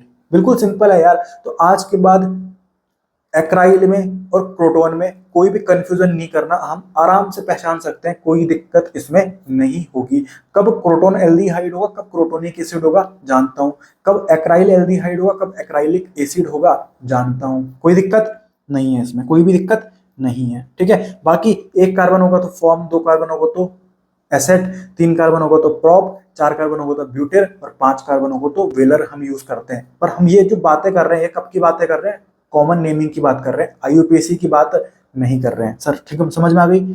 ठीक है, अब आगे चलते हैं। अब देख, जब हम कॉमन नेम की बात करते हैं ना, जब हम यहाँ पर कॉमन नेमिंग की बात करते हैं तो यहाँ पर तेरे अल्फा, बीटा, गामा, डेल्टा ये यूज किए जाते हैं। ठीक है, तो बिल्कुल सिंपल सी बात है, यहाँ पर मैंने एक एल्डिहाइड ले लिया है। ठीक है, अब देख तूने एल्डिहाइड के ग्रुप को पकड़ना है, सीएचओ ग्रुप होता है, सीएचओ को तूने पकड़ा। ठीक है, उसके बगल वाले कार्बन को बोल दिया अल्फा कार्बन, अल्फा के बगल वाले को बोला बीटा कार्बन, बीटा के बगल वाले कार्बन को बोला गामा कार्बन, और गामा के बगल वाले कार्बन को बोल दिया डेल्टा कार्बन। सिंपल। ठीक है, अगर ये तेरा एसिड होता, यहाँ पर तेरा COOH होता है, तो उसके बगल वाले कार्बन को भी क्या बोलता तू? अल्फा कार्बन, फिर बीटा कार्बन, फिर गामा कार्बन, फिर डेल्टा कार्बन। बिल्कुल सिंपल है, समझ में आ गई? तो हमको फंक्शनल ग्रुप को पकड़ना है, फंक्शनल ग्रुप के बगल वाले कार्बन को बोलना है अल्फा कार्बन। फंक्शनल ग्रुप के कार्बन को अल्फा कार्बन मत बोल देना, फंक्शनल ग्रुप के कार्बन को अल्फा कार्बन मत बोल देना। समझ में आ गई बात? ठीक है, तो ये बिल्कुल सिंपल सी बात है। ये हम कब यूज करेंगे? जब हम कॉमन नेमिंग की बात करेंगे। तो यहाँ पर जो मैंने स्ट्रक्चर बना रखा है ना, अगर इसका मुझे नेम रखना होगा, इसका मुझे अगर कॉमन नेम रखना होगा तो क्या बोलूंगा? अब देख, यहाँ पर जो आयोडो ग्रुप लगा हुआ है वो कहाँ पर लगा हुआ है सर? गामा पे लगा हुआ है, तो मैंने बोल दिया गामा आयोडो। ठीक है, और तेरा जो प्रिंसिपल कार्बन चेन है उसमें तेरे कितने कार्बन होंगे? तो 1 2 3 4 5। तो प्रिंसिपल कार्बन चेन में तेरे 5 कार्बन होने वाले हैं कि नहीं होने वाले? होने वाले हैं। तो 5 कार्बन को हम क्या बोलते थे कॉमन नेमिंग में? वेलर बोलते थे। तो यहाँ पर मैंने लिख दिया वेलर, और ये है एल्डिहाइड, तो मैंने बोल दिया सर एल्डिहाइड। तो गामा आयोडो वेलर एल्डिहाइड इसका नाम हो जाएगा। ये कैसा नाम है सर? ये कॉमन नेम की बात चल रही है, तो बिल्कुल आसानी से मैं यूज कर सकता हूँ यार, कहीं पे भी कोई दिक्कत नहीं है। मैंने तो फालतू की आफत बना रखी थी ऑर्गेनिक केमिस्ट्री को। मैं 4 लोगों को फालतू बोलता था कि ऑर्गेनिक केमिस्ट्री बहुत मुश्किल है यार। आज के बाद ऑर्गेनिक केमिस्ट्री बिल्कुल आसान है, बायोलॉजी हमारी मुश्किल है। ठीक है, समझ में आ गई बात? अब आगे अपन चलेंगे, तो यहाँ पर जो जो मैंने आपको बातें बताई वही सब आपको बातें यहाँ पर देखने को मिलेंगी। अगर आप इस पैराग्राफ को रीड करोगे तो आपको आसानी से बिल्कुल कॉन्फिडेंस भी आ जाएगा और सब समझ में भी आ जाएगा, और आपको रियलाइज हो जाएगा कि हाँ, हम वर्ड टू वर्ड एनसीईआरटी का कवर करते हुए आगे बढ़ रहे हैं। ठीक है, और वर्ड टू वर्ड तक कवर तुमको बहुत लोग करा देंगे, पर बिल्कुल सिंप्लीफाइड तरीके से, बिल्कुल ऐसा एहसास दिलाना कि हम 6th क्लास के बच्चे को पढ़ा रहे हैं, या फिर 6th क्लास का बच्चा भी इसको समझ में आ जाए, वो अलग बात होती है। और आपको यहाँ पर लग रहा होगा कि आप को तो समझ में आ रहा है, पर आपका जो छोटा भाई कोई हुआ जो 7th 8th क्लास में होगा, उसको भी अगर समझाई जाए बातें तो उसको भी आराम से समझ में आ जाएगी ऑर्गेनिक केमिस्ट्री। तो यहाँ पर कोई दिक्कत नहीं होने वाली। ठीक है, तो अब हम बात करते हैं, यहाँ पर कुछ एनसीईआरटी में एग्जाम्पल दे रखे हैं, ये बिल्कुल आपको पता ही होगा। देखिए यहाँ पर एक कार्बन, दो कार्बन, दो कार्बन को क्या बोलते हैं सर? एसिड बोलते हैं। और एक नंबर पे क्या है अपना? एल्डिहाइड है। मैंने बोल दिया सर एसेटल्डिहाइड। बिल्कुल सिंपल है, इसको अपन क्या बोलते हैं? बेंजिल्डिहाइड बोलते हैं। ठीक है, ऐसा एग्जाम्पल हमने अभी थोड़ी देर पहले भी किया था, कोई दिक्कत नहीं है। देख, जो बीटा वाला कार्बन है ना, ये मैंने CHO को पकड़ा। ठीक है, उसके बगल वाला कार्बन अल्फा कार्बन, अल्फा के बगल वाला कार्बन बीटा कार्बन, बीटा के बगल वाला कार्बन गामा कार्बन। तो यहाँ पर तेरा जो बीटा कार्बन है उसमें तेरा ब्रोमो ग्रुप लगा हुआ है, तो तूने बोल दिया बीटा ब्रोमो। ठीक है, प्रिंसिपल कार्बन चेन में कितने कार्बन होंगे सर? 1 2 3 4। 4 के लिए क्या यूज करते हैं अपन? ब्यूटेर यूज करते हैं, ब्यूटेर। तो यहाँ पर ब्यूटेर लिखा हुआ है देख। ठीक है, और एक नंबर पे एल्डिहाइड है, एल्डिहाइड बोल दिया। तो बिल्कुल कॉमन नेम तो बिल्कुल आसान हो गया यार, कॉमन नेम तो मैं आराम से निकाल सकता हूँ। यहाँ पर कोई दिक्कत हो रही है क्या? कोई भी दिक्कत हो रही है क्या? कोई दिक्कत नहीं हो रही सर। ठीक है, तो ये यहाँ पर इसका नाम क्या लिखा हुआ है? Beta bromo butyraldehyde. ठीक है, अब आगे देखते हैं अपन। आगे यहाँ पर एनसीईआरटी में एक पैराग्राफ दे रखा है, ये पैराग्राफ दे रखा है कीटोन के लिए। ठीक है, क्योंकि कीटोन के लिए क्या होता है दिक्कत ना, कीटोन का फॉर्मूला क्या होता है? R COO। ठीक है, अब देख, अभी तक तो हम बात कर रहे थे, जैसे मैंने एल्डिहाइड की बात करी, RCOOH, मतलब यहाँ देख H अलग अलग तरीके के होते हैं क्या? H हमारे अलग अलग प्रकार के होते हैं क्या? नहीं सर, H तो अपना एक ही होता है, हाइड्रोजन। ठीक है, पर जो हमारा एल्काइल ग्रुप होता है ना, वो तो अलग अलग तरीके के होते हैं। हमारा CH3 भी एल्काइल ग्रुप है, हमारा C2H5 भी एल्काइल ग्रुप है, ये भी एल्काइल ग्रुप है। एल्काइल ग्रुप तो 50 तरीके के होते हैं भाई। तो यहाँ से तो हमारी कुछ भी हो सकता है, पर यहाँ से एक तरफ से क्या हमारा फिक्स है एल्डिहाइड में। पर यहाँ जब मैं कीटोन की बात करूँ, यहाँ से भी एल्काइल ग्रुप, यहाँ से भी एल्काइल ग्रुप, मतलब दोनों जगह से मैं चेंज कर सकता हूँ, दोनों जगह से कुछ हमको पता नहीं है, हम अलग अलग कंपाउंड्स बना सकते हैं। ठीक है, तो यहाँ से दोनों जगह से हम चेंज करने की पॉसिबिलिटी हमारे पास है कीटोन में। तो कीटोन की अगर बात करें ना, तो यहाँ पर अपन अल्फा बीटा गामा कैसे रखें? तो यहाँ पर जैसे मैं एक कीटोन का एग्जांपल ले लेता हूँ, ये मैंने कीटोन का एक एग्जांपल ले लिया। क्या ये कीटोन है? Yes sir, RC+OR। ठीक है, तो यहाँ पर हमको क्या करना पड़ता है? देख, जब मैं कॉमन नेमिंग की बात करूँ तो यहाँ पर देख C double bond O group को पकड़ा तूने, इसको बोलते हैं अपन कार्बोनिल ग्रुप, ठीक है। तो उसके बगल वाला carbon sir alpha carbon, alpha carbon के बगल वाला carbon beta carbon, beta carbon के बगल वाला कार्बन गामा कार्बन। तो एक साइड का तूने खेल दिया। अब दूसरी साइड में तेरे को क्या करना है, डैश लगा के खेलना है। जो पहला कार्बन सर अल्फा डैश, दूसरा कार्बन बीटा डैश, एक और कार्बन होता तो गामा डैश, उसके बाद एक और कार्बन होता तो डेल्टा डैश। तो एक जगह तूने सिंपल अल्फा बीटा गामा रखना है, दूसरी जगह तूने alpha dash beta dash gamma dash करके लिखना है जब तू बात करेगा कीटोन के कॉमन नेमिंग की। बिल्कुल सिंपल है, कोई दिक्कत नहीं है, आसानी से समझ में आ गया, ठीक है। तो ये एग्जाम्पल था, आपको समझ में आ गया होगा, कोई दिक्कत इसमें नहीं है, ठीक है। अब यहाँ पर एनसीईआरटी में क्या लिखा हुआ है, the common names of ketone are derived by naming two alkyl और two aryl group bonded to carbonyl group, ठीक है। तो कार्बोनिल ग्रुप ये है, ठीक है। इसके देख दोनों साइड से क्या लगे हुए हैं सर, एल्काइल ग्रुप लगे हुए हैं। तो कार्बोनिल ग्रुप के दोनों साइड से अगर एल्काइल ग्रुप लगे हुए हैं वो भी हमारा क्या कीटोन है, ठीक है। कार्बोनिल ग्रुप को पकड़ा, दोनों साइड से क्या लगे हुए हैं सर, एराइल ग्रुप लगे हुए हैं। तो कार्बोनिल कंपाउंड को पकड़ा, दोनों साइड से तेरे एराइल ग्रुप लगे हुए हैं, ये भी तेरा कीटोन है, ठीक है। तो यहाँ पर पॉसिबिलिटी है कि दोनों साइड से तेरे एल्काइल ग्रुप लग जाएं या दोनों साइड से तेरे एराइल ग्रुप लग जाएं। तो ये भी तो पॉसिबिलिटी है कि C double bond O carbonyl group को पकड़ा, एक साइड से तेरा एराइल ग्रुप लग गया, एक साइड से तेरा एल्काइल ग्रुप लग गया, ठीक है। तो पॉसिबिलिटी ये भी हो सकती है कि देख दोनों साइड से तेरे एल्काइल ग्रुप लग जाएं, आर लग जाएं, या तो ये भी हो सकता है कि दोनों साइड से तेरे एराइल ग्रुप लग जाएं जैसे यहाँ पर लगा था, और ये भी हो सकता है कि एक साइड से एराइल ग्रुप लग जाए और एक साइड से अपना कहीं ना कहीं एल्काइल ग्रुप लग जाए जैसे यहाँ पर और यहाँ पर देखने को मिल रहा है, ठीक है। तो वही बात एनसीईआरटी की पहली पैराग्राफ में लिखी हुई है, पहली लाइन में लिखी हुई है, कोई दिक्कत नहीं है। बाकी जो अल्फा डैश अल्फा वो मैंने आपको पढ़ाया था, वो अगली लाइन में आपको लिखा हुआ है, the locations of substituents are indicated by Greek letter alpha, alpha dash beta, beta dash and so on, beginning with the carbon atom next to carbonyl group indicated as alpha alpha dash. मतलब जो carbonyl group है ना, उसके बगल वाले carbon से हमको start करना है। ऐसे नहीं कि इसी कार्बन को तुमने अल्फा बोल दिया, इस कार्बन को अल्फा नहीं बोलना भाई, उसके बगल वाले कार्बन से हमको खेलना होता है, ठीक है। ये बात आपको ऊपर भी मैंने बताई थी, ठीक है। अब यहाँ पर देख क्या चीज लिखी हुई है, बिल्कुल सिंपल सी चीज लिखी हुई है। अभी थोड़ी देर पहले मैं आपको बताई थी कि एसीटोन का फॉर्मूला क्या होता है। एसीटोन मतलब सर क्या होता है sir, CH3, C double bond O CH3, इसको बोलते हैं अपन एसीटोन। तो सर ये तो कीटोन है, ठीक है, कीटोन है। अब देख इसमें क्या है, ये बीच वाला सी डबल बॉन्ड ओ दिख रहा है, इसको बोलते हैं अपन क्या, कार्बोनिल ग्रुप बोलते हैं। अब इसके साइड जो दोनों आर लगे हुए हैं ना, वो कौन से लगे हुए हैं सर, मिथाइल ग्रुप लगे हुए हैं। तो यहाँ पर मैं इसको बोल दूं क्या, डाई मिथाइल कीटोन। तो डाई मिथाइल कीटोन क्या होता है, हमारा एसीटोन होता है। और एसीटोन हमारा कैसा सॉल्वेंट होता है, अभी हमने थोड़ी देर पहले देखा था, पोलर एप्रोटिक सॉल्वेंट होता है, ठीक है। कोई दिक्कत है, बिल्कुल छोटी छोटी बातें हमको अच्छे से ध्यान में रखनी है। एनसीईआरटी की एक एक छोटी छोटी वर्ड को हम लेते हुए चल रहे हैं और बिल्कुल इसको अच्छे से कंसेप्ट को क्लियर करते हुए हम चैप्टर में आगे बढ़ेंगे। तो जब रिएक्शन वाली पार्ट आएगी ना, वो भी हम आराम से चुटकियों में सॉल्व कर लेंगे, ठीक है। तो ये एसीटोन है अपना, तो इसको मैं क्या बोल सकता हूँ, डाई मिथाइल कीटोन है, क्योंकि जो दोनों एल्काइल ग्रुप इसमें लगे हुए हैं वो क्या लगे हुए हैं, अपने मिथाइल ग्रुप लगे हुए हैं, ठीक है। फिर यहाँ पर फिनोन वाली अगर बात करूं मैं, तो यहाँ पर फिनोन वाला आपको एक कंसेप्ट बता देता हूँ। तो देख फिनोन कब यूज करेगा, अब देख जब तेरे पास कीटोन प्रेजेंट है, कीटोन ग्रुप प्रेजेंट है, और कीटोन ग्रुप के एक साइड अगर तेरे को कहीं ना कहीं क्या प्रेजेंट हुआ, तेरा फिनाइल ग्रुप प्रेजेंट हुआ, तेरा अगर कीटोन की एक साइड तेरा फिनाइल ग्रुप प्रेजेंट हुआ, ठीक है। कीटोन क्या होता है अपना, R C double bond O R होता है। अब ये जो एक साइड है उसमें तेरा अगर फिनाइल ग्रुप प्रेजेंट हुआ, जैसे अगर मैं बात करूं, इसकी बात करूं, तो देखिए ये तेरा फिनाइल ग्रुप लगा हुआ है। फिनाइल ग्रुप मतलब C6H5, ठीक है, ये तेरा फिनाइल ग्रुप होता है, ठीक है।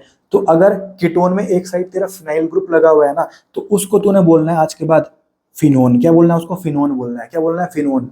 और ये कब यूज करना है, कीटोन में यूज करना है, कहीं भी मत यूज कर देना, ठीक है। कीटोन की बात चल रही है ये, तो कीटोन में फिनाइल ग्रुप को मैं क्या बोलने वाला हूँ सर, फिनोन बोलने वाला हूँ, ठीक है। समझ में आ गई। दूसरी साइड अपना क्या होगा, एल्काइल ग्रुप होगा। तो यहां से देख, अगर मैं इसकी बात करूं तो देख, एक कार्बन, एक सेकेंड, हाँ, एक नंबर, दो नंबर, तो यहाँ पर प्रिंसिपल कार्बन चेन में तेरे दो कार्बन है, ठीक है। तो तूने बोल दिया एसिड, एसिड, ठीक है, दो कार्बन को एसिड बोलते हैं अपन, ठीक है। तो यहाँ पर तूने बोल दिया एसीटोफिनोन, क्योंकि ये क्या लगा हुआ है, तेरा फिनोन लगा हुआ है, एसीटोफिनोन, ठीक है, सिंपल है। यहाँ पर अगर देख, एक दो तीन, तो यहाँ पर तूने तीन कार्बन को क्या बोलते थे, प्रोपियोन बोलते थे, प्रोपियो, ठीक है। तो यहाँ पर तूने बोल दिया प्रोपियो फिनोन, क्योंकि यहाँ से क्या लगा हुआ है, फिनोन लगा हुआ है, ठीक है। तो प्रोपियो फिनोन, बिल्कुल सिंपल है। अब इसकी बात करें, अब देख इसको तो मैंने क्या बोल दिया, बेंजो बोल दिया, और इधर साइड से क्या लगा हुआ है, फिनोन लगा हुआ है, तो मैंने बोल दिया बेंजो फिनोन। ठीक है, तो ये तुमको ध्यान रखना है, बिल्कुल सिंपल सी चीज है, इसमें कोई रॉकेट साइंस नहीं है। ये हम किसकी बात कर रहे हैं, कॉमन नेमिंग की बात कर रहे हैं। तो यहाँ पर जितने भी एनसीईआरटी में डायग्राम दे रखे हैं, ये स्ट्रक्चर दे रखे हैं, वो आपको पता होना चाहिए। ठीक है, तो यहाँ पर ये फिनोन का कंसेप्ट आपको समझ में आ गया। फिनोन तूने फिनाइल ग्रुप को तब ही बोलना है जब कीटोन की बात चल रही हो, जब कीटोन की बात चल रही हो। ठीक है, अब आगे हमको क्या देखने को मिल रहा है कि जो फर्स्ट ग्रुप होता है, सॉरी जो फर्स्ट मेंबर होता है एल्डिहाइड का, वो कौन होता है। अब देख एल्डिहाइड का फॉर्मूला क्या होता है sir, R C double bond O H. ठीक है, तो जो यहाँ पर जो आर है, ये जो सबसे छोटा आर तो कौन सा यूज कर सकता है, CH3 यूज कर सकता है। तो तूने अगर यहाँ पर लिख दिया CH3 C double bond O H, तो तूने लिख दिया कि ये हमारा क्या सर, फर्स्ट मेंबर है किसका, एल्डिहाइड का। ठीक है, तो तूने बोल दिया कि जो ये हमारा CH3CHO है, ये फर्स्ट मेंबर होता है एल्डिहाइड का। पर जैसे ही तूने बोल दिया, वैसे ही तेरे को पीछे से ना एक डंडा मारा कि तूने क्या कर दिया, गलत कर दिया। भाई तू एक चीज देख, ये जो हमारा CH3CHO है ना, इसमें अगर तू इसका नाम लिखना चाहे तो ये अपना एक कार्बन और ये दो कार्बन, तो इसको क्या बोलते हैं अपन, एसेट एल्डिहाइड। Asset aldehyde. पर तूने फॉर्मेल्डिहाइड का नाम सुना है कि नहीं सुना, फॉर्मेल्डिहाइड का नाम सुना है कि नहीं सुना, सुना है सर। तो जो तेरा फॉर्मेल्डिहाइड होगा, मतलब वहां पर तेरा कहीं ना कहीं सिर्फ एक कार्बन प्रेजेंट है, मतलब जो तेरा आर है ना, तो आर की जगह में तेरे को एच यूज करना पड़ेगा, तभी तो तेरा कहीं ना कहीं एक कार्बन सिर्फ प्रेजेंट होगा। तो यहाँ पर इसको क्या बोलते हैं अपन, फॉर्मेल्डिहाइड बोलते हैं, और यही हमारा हमारा पहला मेंबर होता है किसका, एल्डिहाइड का। ठीक है, तो एल्डिहाइड का पहला मेंबर कौन है सर, HCHO है, जिसको अपन बोलते हैं फॉर्मेल्डिहाइड। ठीक है, वहीं अगर मैं बात करूं कीटोन की, तो कीटोन का फर्स्ट मेंबर होता है एसीटोन, ये होता है एसीटोन CH3COCH3। ठीक है, तो कीटोन का फर्स्ट मेंबर कौन है सर, एसीटोन। एल्डिहाइड का फर्स्ट मेंबर कौन है, फॉर्मेल्डिहाइड। तो जैसे एल्डिहाइड का फर्स्ट मेंबर फॉर्मेल्डिहाइड होता है, वैसे ही एसिड का भी फर्स्ट मेंबर कौन होता है, फॉर्मिक एसिड। हमको पता होगा, देख HC डबल बॉन्ड OOH, ये क्या होता है अपना, फॉर्मिक एसिड होता है। ठीक है, तो ये हमारा क्या हो गया, फॉर्म एल्डिहाइड, ये क्या हो गया हमारा, एसीटोन हो गया, और ये हमारा क्या हो गया, फॉर्मिक एसिड हो गया। तो ये बातें हमको पता होनी चाहिए, और ये बातें वैसे आपको पता होंगी, इसमें कोई दिक्कत नहीं है। तो बिल्कुल आसानी से हम बिल्कुल समझते हुए आगे बढ़ रहे हैं, और कहीं पे भी कॉमन नेमिंग में हमको दिक्कत नहीं हुई। बात आती है अगर IUPAC नोमेनक्लेचर की, तो IUPAC नोमेनक्लेचर मैंने आपको ऑलरेडी GOC में बिल्कुल डिटेल में पढ़ा रखा है, वो आपको अच्छे से समझ में आ जाएगा। ठीक है, क्योंकि ये तो हमको बिल्कुल अच्छे से डिटेल में हमने जो पढ़ा था, वो हमने IUPAC नोमेनक्लेचर ही तो पढ़ा हुआ था। ठीक है, तो आप अगर इस पैराग्राफ को पढ़ोगे तो आपको अच्छे से समझ में आ जाएगा। बाकी यहाँ पर कुछ एग्जांपल दे रखे हैं एनसीईआरटी में, आप इनको भी देख लेना। मैं आपको ये सारे एग्जांपल ऑलरेडी करा चुका हूँ, जब मैं आपको GOC पढ़ा रहा था, तो आपको ये अच्छे से समझ में आ गए होंगे अगर आपने वो लेक्चर अच्छे से देखे हुए हैं। तो आप इन सब को देख लेना अच्छे से, आपको इसमें कोई दिक्कत नहीं होगी। बाकी ये वाला जो है ना, लास्ट वाला, ये बहुत इंपॉर्टेंट है। क्यों इंपॉर्टेंट है, क्योंकि देख यहाँ पर तेरे तीन तीन क्या लगे हुए हैं सर, एल्डिहाइड ग्रुप लगे हुए हैं। ठीक है, और अगर एक नॉर्मल बंदा है ना, तो वही सोचेगा कि मैं काउंटिंग कहाँ से करता हूँ, 1 2 3 4 5, तो उसने जो प्रिंसिपल कार्बन चेन थी ना, वो 5 कार्बन की बना दी। ठीक है, तो यहीं पे उसने गलती कर दी, क्योंकि जब तुम्हारे पास ये क्वेश्चन अगर नीट में आएगा ना, तो तुमको ये जो एल्डिहाइड प्रेजेंट है, ये CHO, इनके कार्बन को कहीं ना कहीं प्रिंसिपल कार्बन चेन में इंक्लूड नहीं करना। तूने काउंटिंग यहाँ से करनी है 1 2 3। ठीक है, तो देख 1 पे भी तेरा CHO लगा हुआ है, 2 पे भी CHO लगा हुआ है, और 3 पे भी CHO लगा हुआ है। तो तूने बोल दिया कि तेरे जो प्रिंसिपल कार्बन चेन है, उसमें कितने कार्बन है, 5 है या 3 है, 3 है सर। तो मैंने बोल दिया प्रोपेन। ठीक है, क्योंकि तीनों के बीच में सिंगल बॉन्ड है, तो एन बोल दिया, और 3 है तो प्रोप बोल दिया, तो प्रोपेन हो गया। 1 पे भी, 2 पे भी, 3 पे, तीनों पे अपने एल्डिहाइड लगे हुए हैं, मैंने बोल दिया ट्राई कार्बेल्डिहाइड। ट्राई कार्बेल्डिहाइड, कोई दिक्कत है इसमें, कोई भी दिक्कत नहीं है। ये बहुत इंपॉर्टेंट एग्जांपल है, इसको ध्यान रखना। ठीक है, हालांकि ये मैंने आपको वहां पर भी करवा रखा है, जब मैं आपको GOC पढ़ा रहा था, तो पर यहाँ पर मैंने आपको वापस से बता दिया, क्योंकि ये बहुत इंपॉर्टेंट है। नीट में आने की संभावना इसकी बहुत ज़्यादा हो जाती है। बाकी अगर बात करें, एनसीईआरटी में आगे एक टेबल दे रखी है, इस टेबल में आपको कुछ ध्यान रखना है। देख ये अपने को स्ट्रक्चर दे रखे हैं, अब इनका मुझे कॉमन नेम पता होना चाहिए। जैसे HCHO, इसको बोलते हैं फॉर्मेल्डिहाइड। CH3CHO, इसको बोलेंगे एसेटल्डिहाइड। तो ये कॉमन नेम मुझे पता होने चाहिए। ठीक है, अब इसमें जो इंपॉर्टेंट है वो ये है, देख जैसे देख ये बेंजीन बनाया मैंने, और बेंजीन के जो बगल बगल के कार्बन होते हैं, उनमें तूने CHO ग्रुप लगा दिया ना, उसको बोलते हैं अपन पैथेल्डिहाइड। पैथेल्डिहाइड, क्या पैथेल्डिहाइड, इसको ध्यान रखना, बहुत इंपॉर्टेंट है। ठीक है, बाकी ये तो बिल्कुल सिंपल है। ये देख, इसको ध्यान रखना लास्ट वाले को, इसको बोलते हैं मेसिटिल ऑक्साइड। ये फॉर्मूला ध्यान रखना है इसका, इसको बोलते हैं अपन मेसिटिल ऑक्साइड, ठीक है। क्योंकि अगर तुमको पूछ दिया गया नीट में कि इनमें से कौन सा मेसिटिल ऑक्साइड है, तो वो हमको पता होना चाहिए। या फिर तुमको ऐसा पूछ दिया गया कि मेसिटिल ऑक्साइड का आईयूपीएसी नेम बताओ, देख आईयूपीएसी नेम निकालना मुझे आता है, पर मुझे स्ट्रक्चर तो पता होना चाहिए। अब मेसिटिल ऑक्साइड मुझे पता ही नहीं है होता क्या है, तो मैं उसका आईयूपीएसी नेम कैसे बता सकता हूँ? नहीं बता पाऊंगा, चाहे मैं कितना भी खतरनाक हूँ आईयूपीएसी नेमिंग करने में, पर मैं फिर भी नहीं बता पाऊंगा। इसलिए कॉमन नेम तुमको ध्यान रखने हैं, ठीक है, कॉमन नेम तुमको ध्यान रखने हैं। इसको बोलते हैं अपन एक्रोलीन, ठीक है, इसको बोलते हैं अपन वेलर एल्डिहाइड, क्योंकि इसमें 5 कार्बन है, 5 कार्बन होते थे तो क्या बोलते थे अपन? वेलर बोलते थे। और एक नंबर पे अपना एल्डिहाइड लगा हुआ है तो मैंने बोल दिया वेलर एल्डिहाइड, ठीक है। तो यहाँ पर जितने भी कॉमन नेम लिखे हुए हैं वो सब आपको ध्यान होने चाहिए, उनके स्ट्रक्चर पता होने चाहिए। और आईयूपीएसी नेम करना तो आपको आता ही है, आईयूपीएसी नेम आप आराम से निकाल सकते हो, उसका कोई दिक्कत नहीं है, ठीक है। बाकी ये जो टेबल है इसको ध्यान से देख लेना, इसमें वैसे आपको कोई दिक्कत नहीं होगी। बाकी ये वाला जो था पथेल्डिहाइड और एक्रोलीन और वेलर एल्डिहाइड और मेसिटिल ऑक्साइड, ये ध्यान रखना है इनको, ठीक है।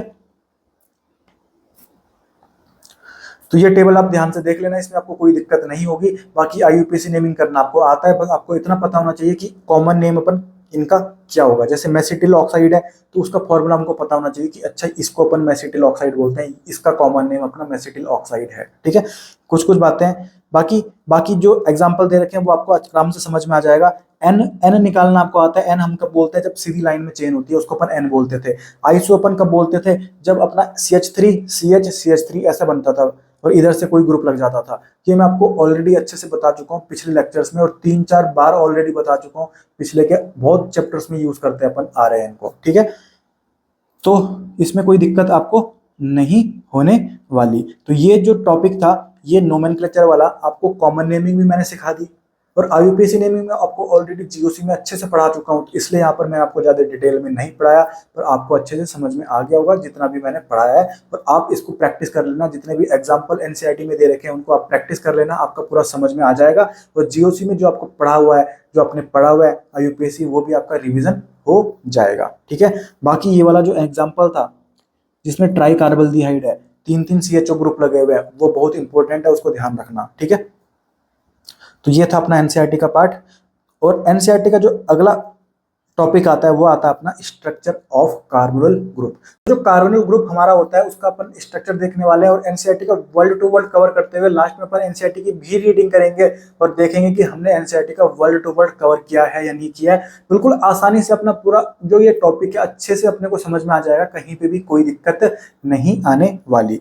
तो यहाँ पर मैंने हेडिंग लिख the structure of carbonyl group, और हमको पता है कि कार्बोनिल ग्रुप क्या होता है सर। C+O ग्रुप को अपन क्या बोलते हैं? कार्बोनिल ग्रुप बोलते हैं, ठीक है। तो यहाँ पर मैंने C+O लिख दिया। अब देख, कार्बन की 2 वैलेंसी तो पूरी हो गई ऑक्सीजन के साथ, बाकी जो 2 वैलेंसी है तो यहाँ अपना कोई ग्रुप लगा रहेगा और यहाँ कोई ग्रुप लगा रहेगा। जैसे मैं एग्जांपल के तौर पे लूँ एक एल्डिहाइड, तो एल्डिहाइड अपना क्या होता है? RCHO। तो ये तो अपना C+O है, 2 वैलेंसी कार्बन की पूरी हो चुकी है ऑक्सीजन के साथ, तो एक वैलेंसी हो गई R के साथ और एक वैलेंसी हो गई H के साथ। तो यहाँ पर कार्बन की 4 वैलेंसी पूरी हो चुकी है। और ऐसे ही अगर मैं बात करूँ कीटोन की, तो कीटोन में कार्बन की 2 वैलेंसी तो ऑक्सीजन के साथ पूरी हो गई, एक हो गई सर R के साथ और दूसरी भी हो गई अपनी R के साथ। टोटल 4 वैलेंसी कार्बन की पूरी हो चुकी है, ठीक है। तो कुल मिला के बात ये है कि C+O मैंने यहाँ पर लिख दिया, इधर साइड से तुम्हारा कुछ लगा रहेगा, इधर साइड से तुम्हारा कुछ लगा रहेगा, क्योंकि कार्बन की 4 वैलेंसी पूरी करनी है। कार्बन तुम्हारा टेट्रा वैलेंसी शो करता है, ठीक है।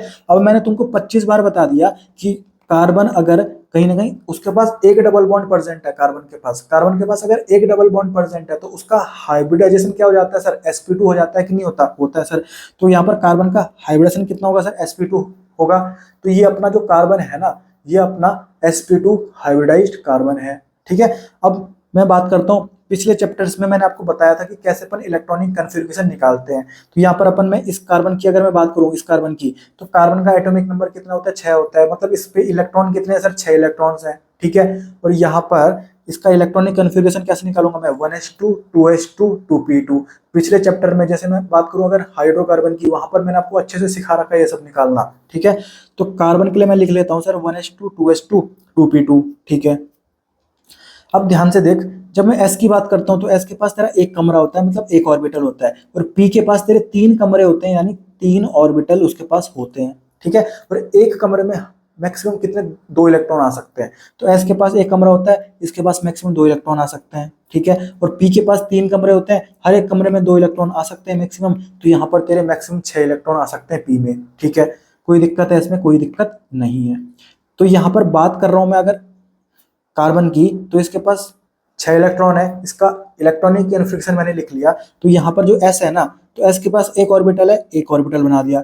s है, s के पास एक ऑर्बिटल होता है, एक ऑर्बिटल बना दिया। p के पास तीन ऑर्बिटल होते हैं, तीन ऑर्बिटल बना दिए, एक दो और तीन, मतलब तीन कमरे बना दिए। कोई दिक्कत है? कोई दिक्कत नहीं है।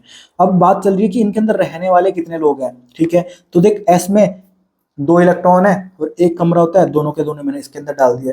s के पास दो इलेक्ट्रॉन है, दोनों के दोनों मैंने इस कमरे में डाल दिए।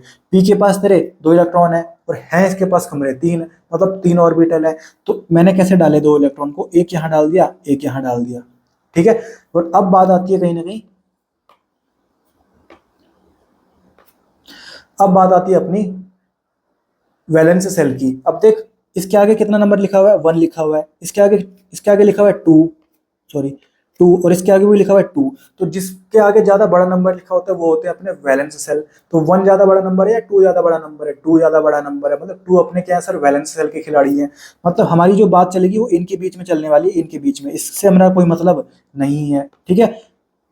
तो यहाँ पर क्या होता है ना, यहाँ पर इनकी बात चल रही है कि हम दोनों क्या है सर, वैलेंस सेल के ही खिलाड़ी हैं। तो यहाँ पर तुम क्या कर रहे हो, एस वाले हो, एक ही कमरे में तुम्हारे दो दो इलेक्ट्रॉन है, तो तुम क्या करो ना, अपना एक इलेक्ट्रॉन, हमारा एक खाली कमरा हमारे पास पड़ा हुआ है, ये वाला पी वाला बोल रहा है इसको कि तुम्हारा एक ही कमरे में दो दो तुम इलेक्ट्रॉन रह रहे हो, तो तुम क्या करो, एक्साइट होके क्या करो कि एक बंदे को यहाँ भेज दो हमारे पास, क्योंकि ये खाली कमरा है। तो यहाँ पर ये तो हमारा ग्राउंड स्टेट था, पर जब एक्साइटेड स्टेट की बात करें ना, तो यहाँ पर ये जो यहाँ से एक इलेक्ट्रॉन आके तुम्हारा यहाँ पी में चला जाएगा, देख इधर आ गया, ये देख, और यहाँ पर तुम्हारा अब एक ही बच गया। समझ में आ गई बात? तो ये हमारा क्या हो गया, एक्साइटेड स्टेट होता है। तो एक्साइटेड स्टेट में जब हम खेल खेलते हैं तो हम किसकी बात करते हैं, वैलेंस सेल की बात करते हैं। तुम्हारा इससे कोई मतलब नहीं है, ठीक है, तुम्हारा इससे कोई मतलब नहीं है आगे वाले से, क्योंकि ये अपना वैलेंस सेल नहीं है, ठीक है। अब हम बात करते हैं, जो हम देख रहे हैं ना, जो हम कार्बन ले रहे हैं कि कार्बन का एटॉमिक नंबर 6 है, ये जो हमने कार्बन लिया, ये कार्बन तो यही वाला कार्बन है भाई, ये वाला, ये जो कार्बन है हमारा, कौन सा, कार्बोनिल ग्रुप का कार्बन, कार्बोनिल ग्रुप का कार्बन, ठीक है। तो हमको पता है कि जो कार्बोनिल ग्रुप का कार्बन होता है वो तो sp2 हाइब्रिडाइज्ड कार्बन होता है, ठीक है, sp2 हाइब्रिडाइज्ड कार्बन होता है। अब sp2 हाइब्रिडाइज्ड कार्बन की अगर मैं बात करूं तो इसमें एक ऐसा ऑर्बिटल आ रहा है और दो तेरे p ऑर्बिटल आ रहे हैं, ठीक है। तो इसमें टोटल कितने ऑर्बिटल यूज में आ रहे हैं सर, 3 ऑर्बिटल आ रहे हैं यूज में। तो देख, एक ऑर्बिटल अपना कौन होगा, s का, ये वाला, और दो p के चाहिए, ये ले लो, ये आगे के दो ले लो, ठीक है। तो अब इनको मैं जब हाइब्रिड स्टेट लिखूंगा मैं, तो यहाँ पर इन तीनों को मैंने देख साथ में लिख दिया। अब एक अकेला बच गया p का, उसको मैंने इधर लिख दिया अकेला, ठीक है। तो ये जो sp2 हाइब्रिडेशन की मैं बात कर रहा हूँ, जो हमारा कार्बन sp2 हाइब्रिडाइज्ड है ना, तो उसमें कहीं ना कहीं कितने ऑर्बिटल रोल प्ले कर रहे हैं, 3 ऑर्बिटल रोल प्ले कर रहे हैं, एक अपना s का और दो अपने p के। तो ये तीनों को मैंने मिला के बोल दिया कि ये अपने क्या सर, sp2 हाइब्रिडाइज्ड ऑर्बिटल है। सर ये अपने क्या sp2 हाइब्रिडाइज्ड ऑर्बिटल है। तो ये तीन अपने क्या हो गए सर, sp2 हाइब्रिडाइज्ड ऑर्बिटल हो गए। कोई दिक्कत है इसमें? कोई दिक्कत नहीं है। बाकी जो ये अकेला बचा हुआ है ना, ये वाला, ये जो लास्ट वाला था, ये जो अकेला बचा हुआ है लास्ट वाला, वो हमारा क्या हो गया सर, अनहाइब्रिड पी ऑर्बिटल, या फिर इसको मैं बोलूंगा प्योर पी ऑर्बिटल। ये हमारा कहीं ना कहीं हाइब्रिडेशन में रोल प्ले नहीं करता, ये हमारा हाइब्रिडेशन में रोल प्ले नहीं करता, ठीक है। अब देख, ये जो हमारा sp2 हाइब्रिडाइज्ड ऑर्बिटल है, ये अपना हाइब्रिड है, ये अपना हाइब्रिड है। किस किस का हाइब्रिड है, एक तो s का और एक p का, ठीक है। s का शेप कैसा होता है, ऐसा होता है स्पेरिकल, और p का शेप कैसा होता है, डंबल होता है। तो इसका जब हाइब्रिड तुम करोगे तो तुम्हारा क्या बनेगा, ऐसा बनता है तुम्हारा। तो इसको अपन ऐसे दिखाते हैं sp2 को, ठीक है। वहीं अगर मैं बात करूं, ये तो अपना क्या है सर, प्योर p ऑर्बिटल है, और प्योर p ऑर्बिटल है मतलब इसमें सिर्फ p और p यही है, मतलब इसमें सिर्फ p ही p है। तो p को अपन कैसे दिखाते हैं, डंबल से दिखाते हैं। तो इसको मैंने डंबल से लिखा हुआ है, डंबल से यहाँ पर चित्र बना दिया, ठीक है। समझ में आ गई बात? ठीक है, यहां तक आपको समझ में आ गया। अब आगे देखो, अब देख, जो हम बात कर रहे हैं जिस कार्बन की, कार्बोनिल ग्रुप के कार्बन की, वो अपना sp2 हाइब्रिडाइज्ड कार्बन है। और sp2 हाइब्रिडाइज्ड मतलब यहाँ पर शेप क्या होगा सर, ट्राइगोनल प्लानर होगा, ट्राइगोनल प्लानर होगा।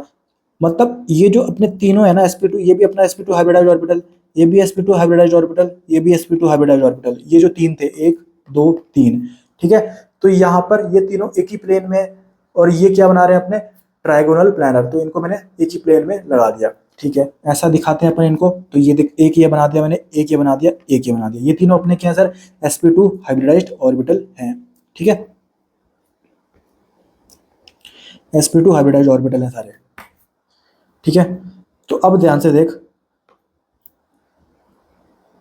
तो यहां पर हमको पता है कि एक जब सर्कल बनाते हैं ना तो कितने डिग्री का बनता है खेल, 360 डिग्री का बनता है। यहां पर अगर मैं बनाऊं तो 360 डिग्री का बनता है। तो यहां पर तीन बंदे हैं ना, तो यहाँ पर इनके बीच में एंगल कितना होगा, 120 डिग्री। यहाँ पर इनके बीच में 120 डिग्री और यहाँ पर भी 120 डिग्री, तभी तो अपना 360 बनेगा। तो यहाँ पर तेरा कहीं ना कहीं दो sp2 के बीच में कितने का एंगल बन रहा है, 120 डिग्री का बन रहा है। और ये हमको पहले से भी पता है कि जब हम sp2 हाइब्रिडाइज्ड ऑर्बिटल की बात करते हैं, जब हम sp2 हाइब्रिडेशन की बात करते हैं, वहां पर तेरा बॉन्ड एंगल कितना होता है, 120 डिग्री का होता है ट्राइगोनल प्लानर में। तो ये हमारा ट्राइगोनल प्लानर ही तो है।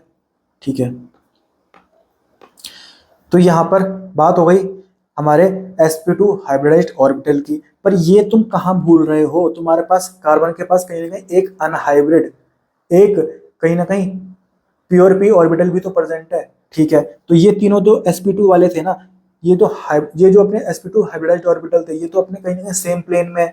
ठीक है, मतलब मान लो कॉपी के प्लेन में तीनों है। अब देख, जो अपना प्योर p ऑर्बिटल आएगा ना, वो कहीं ना कहीं इसके परपेंडिकुलर आ जाएगा, तो उसका एक लूप तो ऊपर चला गया और एक लूप अंदर चला गया। ठीक है, तो ये बना दिया मैंने, देख। तो जो प्योर p ऑर्बिटल है वो इसके परपेंडिकुलर होता है, ये तो कॉपी के प्लेन में है, और इसका एक लूप, ये जो ऊपर वाला लूप है वो ऊपर चला गया कॉपी के प्लेन के ऊपर, और जो नीचे वाला लूप है वो अंदर घुस गया कॉपी के प्लेन के अंदर। ठीक है, क्योंकि ये इसके परपेंडिकुलर होता है। ठीक है, तो ये मैंने प्योर p ऑर्बिटल बना दिया। तो ये मेरी बात खत्म हो गई किसकी, कार्बन की। मतलब जो मेरा कार्बोनिल ग्रुप था ना, उसका जो कार्बन था उसकी मेरी बात खत्म हो गई। ठीक है, अब बात आती है अपनी ऑक्सीजन की, क्योंकि कार्बोनिल ग्रुप में ऑक्सीजन भी तो प्रेजेंट है ये ऊपर।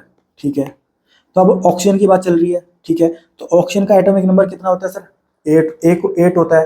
तो इसके लिए मेरे को पता होना चाहिए कि इसमें कितने इलेक्ट्रॉन है, 8 इलेक्ट्रॉन है। तो यहाँ पर इलेक्ट्रॉनिक कन्फिग्रेशन लिखूंगा तो कितना लिखूंगा, 1s2 2s2 2p4। ठीक है, और ग्राउंड स्टेट में कैसे खेलेंगे अपन, एस है तो एस का अपना एक ऑर्बिटल बनेगा, एस है तो एस का एक ऑर्बिटल बनेगा, पी है तो पी के 3 ऑर्बिटल बनेंगे। ठीक है, अब इसमें देख, 2 इलेक्ट्रॉन रखने, 2 रख दिए मैंने, 2 रखने, 2 रख दिए मैंने, 4 रखने, और 3 ऑर्बिटल होते हैं पी के पास, और उसमें 4 रखने, तो 1 2 3, ये चौथा रख दिया मैंने। ठीक है, समझ में आ गई बात। ठीक है, अब ध्यान से एक बात देख, जब हम कार्बोनिल ग्रुप की बात करते हैं ना, C डबल बॉन्ड O। ठीक है, अब देख ऑक्सीजन की अगर बात करूं मैं यहाँ पर, तो एक इलेक्ट्रॉन ये अपना, एक इलेक्ट्रॉन ये, एक इलेक्ट्रॉन ये, एक इलेक्ट्रॉन, तो टोटल कितने हो गए, 4 हो गए, और टोटल 8 होने चाहिए, ऑक्टेट होने चाहिए। तो यहाँ पर 2 पेयर क्या होंगे सर, लोन पेयर होंगे। तो ये एक लोन पेयर ये हो गया और एक लोन पेयर ये हो गया। और जो लोन पेयर होते हैं ना, उनको अपन बोलते हैं नॉन बॉन्डेड इलेक्ट्रॉन पेयर, क्योंकि ये जो इलेक्ट्रॉन है, ये एक ये और एक ये तो बॉन्ड में लगे हुए हैं, पर ये जो लोन पेयर है ये तो फ्री है ना, ये बॉन्ड में नहीं लगा रखे, ये बॉन्ड नहीं बना रहे, तो ये अपने नॉन बॉन्डेड इलेक्ट्रॉन पेयर्स होते हैं। लोन पेयर्स को अपन क्या बोलते हैं, नॉन बॉन्डेड इलेक्ट्रॉन पेयर्स। तो यहाँ पर जो हमारा ऑक्सीजन है उसके पास 2 पेयर किसके हैं, लोन पेयर के हैं, मतलब 2 उसके पास कहीं ना कहीं काई के पेयर है, नॉन बॉन्डेड इलेक्ट्रॉन पेयर है। तो एक तो ये हो गया और एक ये हो गया, ये हमारे क्या हो गए, लोन पेयर हो गए, यानी नॉन बॉन्डेड इलेक्ट्रॉन पेयर हो गए किसके, ऑक्सीजन के। अब बाकी बचे ये 2, बाकी बचे ये 2। ठीक है, ये किसके हैं सर, p ऑर्बिटल के, ये 2 इलेक्ट्रॉन बचे हैं। अब ये क्या करेंगे ना, एक तो कहीं ना कहीं ये तो हमारा किसका हो गया, कार्बन का खेल हो गया।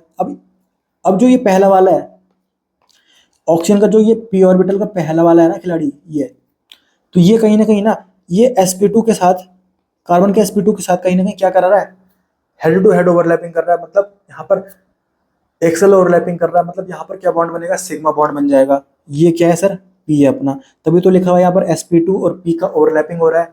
sp2 अपना किसका है सर, कार्बन का है, और p अपना किसका है, ये वाला पहला वाला किसका है, ये ऑक्सीजन का है। तो इन्होंने यहाँ पर हेड टू हेड ओवरलैपिंग करी, और यहाँ पर कौन सा बॉन्ड बन गया, सिग्मा बॉन्ड बन गया, क्योंकि हमको पता है कि जब एक्सेल ओवरलैपिंग होती है यानी हेड टू हेड ओवरलैपिंग होती है, तो वहाँ पर अपना सिग्मा बॉन्ड बनता है। तो वही बात मैंने यहाँ पर लिखी हुई है। अब बात आई इस दूसरे वाले की, जो दूसरा अपना ये यहाँ पर ये इलेक्ट्रॉन बैठा हुआ है ना p का, तो ये क्या करेगा अपना, ये क्या होता है सर, प्योर p ऑर्बिटल होता है, मतलब ये अपना परपेंडिकुलर लगेगा, अपना जो कॉपी का प्लेन है उसके परपेंडिकुलर, मतलब एक उसका लोब ऊपर चला जाएगा और एक लोब उसका नीचे रहेगा। ठीक है, तो देख एक ऊपर चला गया और एक लोब नीचे चला गया इसका। अब ध्यान से देखो, जब हमने कार्बन की बात करी थी तो उसमें भी तो एक प्योर पी ऑर्बिटल था, तो उसका भी एक लोब ऊपर था और एक लोब उसका नीचे था। तो यहाँ पर इनके बीच में क्या होगी सर, साइडवेज ओवरलैपिंग होगी, साइडवेज ओवरलैपिंग होगी। और जब जब साइडवेज ओवरलैपिंग होती है वहां पर कौन सा बॉन्ड बनता है सर, पाई बॉन्ड बनता है। तो यहाँ पर तेरा पाई बॉन्ड बन जाएगा, यहाँ पर तेरा पाई बॉन्ड बन जाएगा, कोई दिक्कत है। तो यहाँ पर कार्बन की बात कंप्लीट हो गई, ये कार्बन का खेल था और ये ऑक्सीजन का खेल था। समझ में आ गई बात? ठीक है, यहाँ पर जो ये सिग्मा बॉन्ड बन रहा है ये किसके बीच में बन रहा है, ये अपना sp2 होगा और ये अपना क्या है सर, p है। ठीक है, ऑक्सीजन का p ऑर्बिटल है। ठीक है सर, अब ध्यान से देखो, यहाँ पर c डबल बॉन्ड होगी तो पूरी बात हो गई। ठीक है, कि कैसा सिग्मा बॉन्ड बन रहा है, कैसे अपना पाई बॉन्ड बन रहा है, वो पूरा मैंने आपको बता दिया। अब बात आती है कि देख यहाँ पर इसकी तो बात हो गई, अब जो ये कार्बन है ना उसकी जो बाकी दो वैलेंसी है वो भी तो पूरी करेगा कोई। तो यहाँ पर मान ले तेरा हाइड्रोजन लगा हुआ है, इधर से भी हाइड्रोजन लगा हुआ है, तो हाइड्रोजन का तो s ऑर्बिटल होगा। तो हाइड्रोजन का जो s ऑर्बिटल होगा वो कहीं ना कहीं इसके sp2, कार्बन के sp2 ऑर्बिटल के साथ ओवरलैपिंग करेगा और यहाँ पर हेड टू हेड ओवरलैपिंग होगी। तो यहाँ पर क्या बन जाएगा, सिग्मा बॉन्ड बन जाएगा। ठीक है, तो यहाँ पर sp2 और s के बीच में हो रही है ओवरलैपिंग। कौन सी ओवरलैपिंग हो रही है, हेड टू हेड ओवरलैपिंग, जिसको बोलते हैं अपन एक्सेल ओवरलैपिंग। तो यहाँ पर तेरा सिग्मा बॉन्ड बन जाएगा। तो सिमिलरली यहाँ पर भी तेरा सिग्मा बॉन्ड बन जाएगा क्योंकि यहाँ पर भी तेरा हाइड्रोजन प्रेजेंट है। ठीक है, पर अगर मान ले तेरे पास एल्डिहाइड प्रेजेंट हो जो ऐसा हो, ठीक है, तो एक तरफ से तो तेरा हाइड्रोजन के साथ बॉन्डिंग बना रहा है कार्बन और एक तरफ से तेरा CH3 लगा हुआ है। तो यहाँ से तो सेम वैसे ही होगा जैसे हमने ऊपर किया था। ये अपना हाइड्रोजन है, हाइड्रोजन का s ऑर्बिटल और कार्बन का sp2 ऑर्बिटल, यहाँ पर इनके बीच में सिग्मा बॉन्डिंग बन रही है क्योंकि यहाँ पर एक्सेल ओवरलैपिंग हो रही है, यानी हेड टू हेड ओवरलैपिंग हो रही है। तो sp2 of carbon with s of hydrogen. ठीक है, बाकी यहाँ नीचे देख क्या प्रेजेंट है, CH3 प्रेजेंट है। मतलब कार्बन के पास जो चारों बॉन्ड लगे हुए हैं वो सारे सिंगल बॉन्ड से लगे हुए हैं। मतलब ये जो कार्बन है ये तेरा sp3 हाइब्रिडाइज्ड कार्बन है। ये जो कार्बन है ना ये कैसा कार्बन है सर, sp3 हाइब्रिडाइज्ड कार्बन है। ठीक है, sp3 हाइब्रिडाइज्ड, तो ये भी हाइब्रिड है। तो हाइब्रिड को अपन कैसे बनाते हैं, ऐसे बनाते हैं ये, तो ये बना दिया मैंने ऐसा। और यहाँ पर ये तेरा क्या बनाएगा सर, इसका एक्सेल ओवरलैपिंग करेगा यहाँ पर, यानी हेड टू हेड ओवरलैपिंग होगी। तो यहाँ पर भी तेरा क्या बन जाएगा, सिग्मा बॉन्ड बन जाएगा। पर ये कैसे बना है सर, ये तो अपना sp2 है कार्बन का और ये कार्बन का क्या सर, sp3 है। तो sp2 और sp3 के बीच में यहाँ पर ओवरलैपिंग हुई है। कैसी ओवरलैपिंग हुई है सर, एक्सेल ओवरलैपिंग, यानी हेड टू हेड ओवरलैपिंग हुई है। तो ये पूरा खेल मैंने आपको बता दिया, बिल्कुल अच्छे से समझा दिया। और यही खेल मैं आपको ऑलरेडी पहले भी बता चुका हूँ जब मैं आपको क्या पढ़ा रहा था, हाइड्रोकार्बन पढ़ा रहा था। ठीक है, अब हम आगे चलते हैं। अब देखते हैं सर एनसीईआरटी में क्या लिखा हुआ है। एनसीईआरटी में क्या लिखा हुआ है, अब देखो यहां पर क्या लिखा हुआ है, the carbonyl carbon atom is sp2 hybridized. मतलब जो कार्बोनिल ग्रुप होता है ना, ये हमारा कार्बोनिल ग्रुप है, इसमें जो ये कार्बन है ये अपना कैसा होता है सर, sp2 होता है, sp2 होता है। ठीक है, और फिर आगे लिखा हुआ है इसमें कि and forms 3 sigma bond, 3 sigma bond बनाता है बोलिए। ठीक है, तो इसके एक बॉन्ड इधर होगा, एक बॉन्ड इधर होगा। मान ले इधर R लगा हुआ है तो इधर H लगा हुआ है। ठीक है, तो देख सिंगल बॉन्ड में सिग्मा बॉन्ड होता है, सिंगल बॉन्ड में सिग्मा बॉन्ड होता है एक, और डबल बॉन्ड में भी एक सिग्मा बॉन्ड होता है। तो यहाँ पर कार्बन तेरे कितने सिग्मा बॉन्ड बना रहा है, 3 सिग्मा बॉन्ड बना रहा है कि नहीं बना रहा, बना रहा है। वही बात एनसीईआरटी में लिखी हुई है। फिर आगे चल, the fourth valence electron of carbon remain in its p orbital. जो कार्बन का फोर्थ वैलेंस इलेक्ट्रॉन है ना कार्बन का, यहां से देख ये इसकी बात चल रही है, इसकी बात चल रही है लास्ट वाले की। तो ये कहीं ना कहीं किस फॉर्म में रहता है, प्योर पी फॉर्म में रहता है, प्योर पी ऑर्बिटल के फॉर्म में। और ये कहीं ना कहीं परपेंडिकुलर चला जाता है प्लेन के। ठीक है, प्लेन के परपेंडिकुलर चला जाता है और ये पाई बॉन्ड बनाता है ऑक्सीजन के। ऑक्सीजन में भी कहीं ना कहीं ऐसे ही प्रेजेंट होता है ये वाला, इसकी बात चल रही है ऑक्सीजन के। तो ऑक्सीजन में भी कहीं ना कहीं एक प्योर पी ऑर्बिटल होगा और कार्बन के पास भी प्योर पी ऑर्बिटल होगा। दोनों कहीं ना कहीं क्या होंगे, परपेंडिकुलर चले जाएंगे प्लेन के और वो पाई बॉन्ड बनाते हैं वहां पर। तो वही बात लिखी हुई है देख, the fourth valence electron of carbon remains in its p orbital and forms pi bond with oxygen by overlap with p orbital of an oxygen। ठीक है, समझ में आ गई। ठीक है, फिर आगे लिखा हुआ है,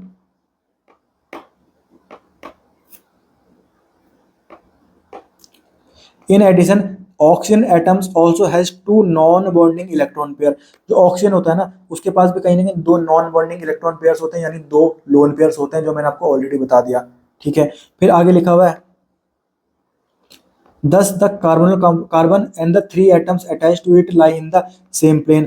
ठीक है, वो तो सेम प्लेन में होते हैं। बाकी जो ये प्योर ऑर्बिटल होते हैं ये होते हैं आउट ऑफ द प्लेन, यानी एक लोब होता है उसका ऊपर, एक लोब होता है नीचे। ठीक है, and pi electron cloud is above and below the plane. समझ में आ गया हमको। The bond angles is approximately 120 degree पता है एज एक्सपेक्टेड, क्योंकि यहाँ पर शेप क्या बनता है सर, ट्रायगोनल प्लानर बनता है। समझ में आ गई बात। तो यहीं पे ये चित्र भी दिखा रखा है इन्होंने, एनसीईआरटी ने भी डायग्राम दिखा रखा है, कोई दिक्कत इसमें नहीं है। बाकी ये जो ऊपर नीचे दिख रहे हैं ना, ये हमारे क्या प्योर ऑर्बिटल है, तो यही अपने क्या बनाते हैं सर, पाई बॉन्ड बनाते हैं। ठीक है, तो ये बात अपने को बिल्कुल अच्छे से समझ में आ गई। एनसीईआरटी में तो इतना सा दे रखा था, यही चीज हमने बिल्कुल अच्छे से डिटेल में सीख ली ऊपर। ठीक है, और मैं उम्मीद करता हूँ आपको समझ में आ गया होगा। अब ध्यान से देख, यहाँ पर ये हमारा कार्बोनिल ग्रुप है, तो यहाँ पर देख इसके पास दो बॉन्ड है ना, और हमको पता लग गया कि एक बॉन्ड तो कहीं ना कहीं सिग्मा बॉन्ड है और एक बॉन्ड क्या अपना पाई बॉन्ड है। और हमको पता है कि जो पाई बॉन्ड होता है वो वीक बॉन्ड होता है, पाई बॉन्ड होता है वीक बॉन्ड होता है। तो पाई बॉन्ड जब तेरा टूटेगा ना, तो ये इधर की साइड टूटेगा, तो इसमें माइनस चार्ज आ जाएगा ऑक्सीजन में, और कार्बन पे तेरा प्लस चार्ज आ जाएगा। ठीक है, तो ये अपना ऐसा बन गया। समझ में आ गई बात। ठीक है, ये अपना ऐसा बन गया।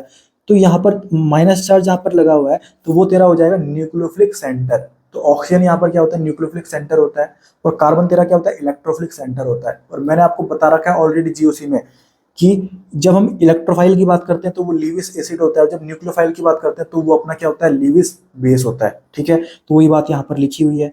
ठीक है, अब देख जब हम बात करते हैं ना कार्बोनिल ग्रुप में, तो यहाँ पर जो कार्बन प्रेजेंट होता है ना, यहाँ पर ये तेरा क्या होता है सर, इलेक्ट्रोफिलिक सेंटर होता है। ठीक है, मतलब यहाँ पर ये तेरा इलेक्ट्रोफाइल बन जाएगा।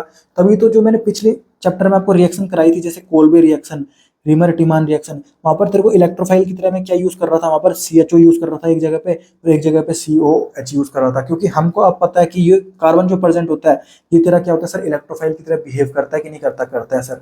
ये हमने अब देख लिया, उस टाइम हमको पता नहीं था, इसलिए मैंने उस टाइम वहां पे बताया नहीं था। अब मैंने आपको बता दिया, और अब आपको पता है कि अच्छा हम वहां पर CHO और C डबल बॉन्ड OH, मतलब एल्डिहाइड और एसिड के जो कार्बन प्रेजेंट होते हैं कार्बन ग्रुप में, वो जो कार्बन थे उसको इलेक्ट्रोफाइल की तरह क्यों यूज कर रहे थे। ठीक है, तो वही बात यहाँ पर लिखी हुई है। अब देख यहाँ पर क्या लिखा हुआ है, the carbon oxygen double bond is polarized due to high electronegativity of oxygen relative to carbon. ठीक है, वो बात हमने देखी ली है। अब देख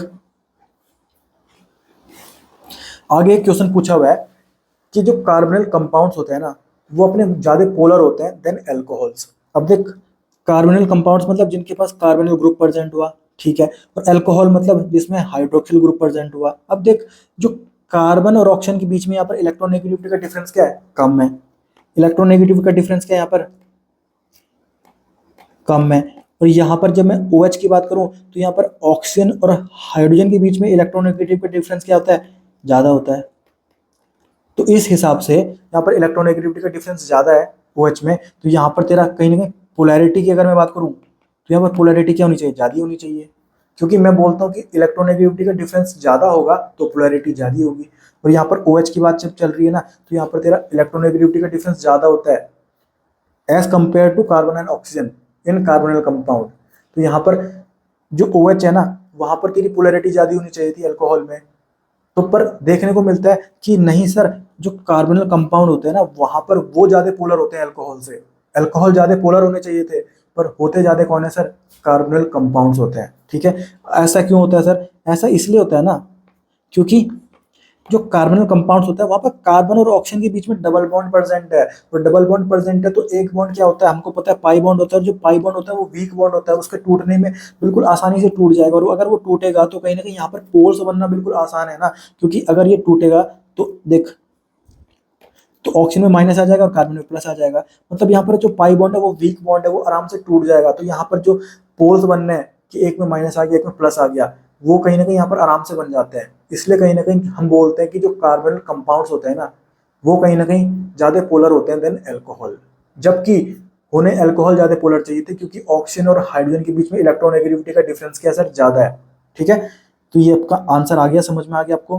मैं उम्मीद करता हूँ आपको समझ में आ गया होगा। अब यहाँ पर एक क्वेश्चन पूछा हुआ है, which of the following carbonyl compound is more polar. यहाँ पर 4 ऑप्शन दे रखे हैं, 4 कार्बोनिल कंपाउंड्स दे रखे हैं। अब इनमें से हमको बताना है कि ज्यादा पोलर कौन सा है, ज्यादा पोलर कौन सा है।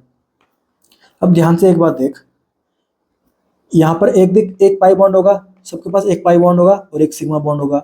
तो हम यहाँ पर पाई बॉन्ड की बात कर रहे हैं, ठीक है। तो जब पाई बॉन्ड तेरा टूटेगा ना, तो ये अपना ऐसा बन जाएगा, देख सी पे डेल्टा पॉजिटिव चार्ज आ जाएगा, प्लस लिख रहा हूँ मैं, और ऑक्सीजन पे माइनस आ जाएगा, ये हो जाएगा अपना C2H5। अगर मैं इसको लिखूं तो इधर प्लस, ऑक्सीजन पे माइनस। अगर मैं इसको लिखूं ऑक्सीजन पे माइनस, सी पे प्लस। अगर मैं इसको लिखूं ऑक्सीजन पे माइनस, सी पे प्लस, ठीक है। अब ध्यान से देख, ये हमने लिख दिया, ठीक है। अब ध्यान से देख, ये जो C2H5 लिखे हुए हैं या फिर जो ये CH3 लिखे हुए हैं, ठीक है, ये हमारे क्या होते हैं, प्लस आई वाले होते हैं। प्लस आई वाले मैंने आपको बताया था, प्लस आई और माइनस आई जब बताया था। तो जो प्लस आई वाले होते हैं ना, वो क्या होते हैं सर, इलेक्ट्रॉन डोनेटिंग ग्रुप होते हैं। क्या होते हैं, इलेक्ट्रॉन डोनेटिंग ग्रुप होते हैं।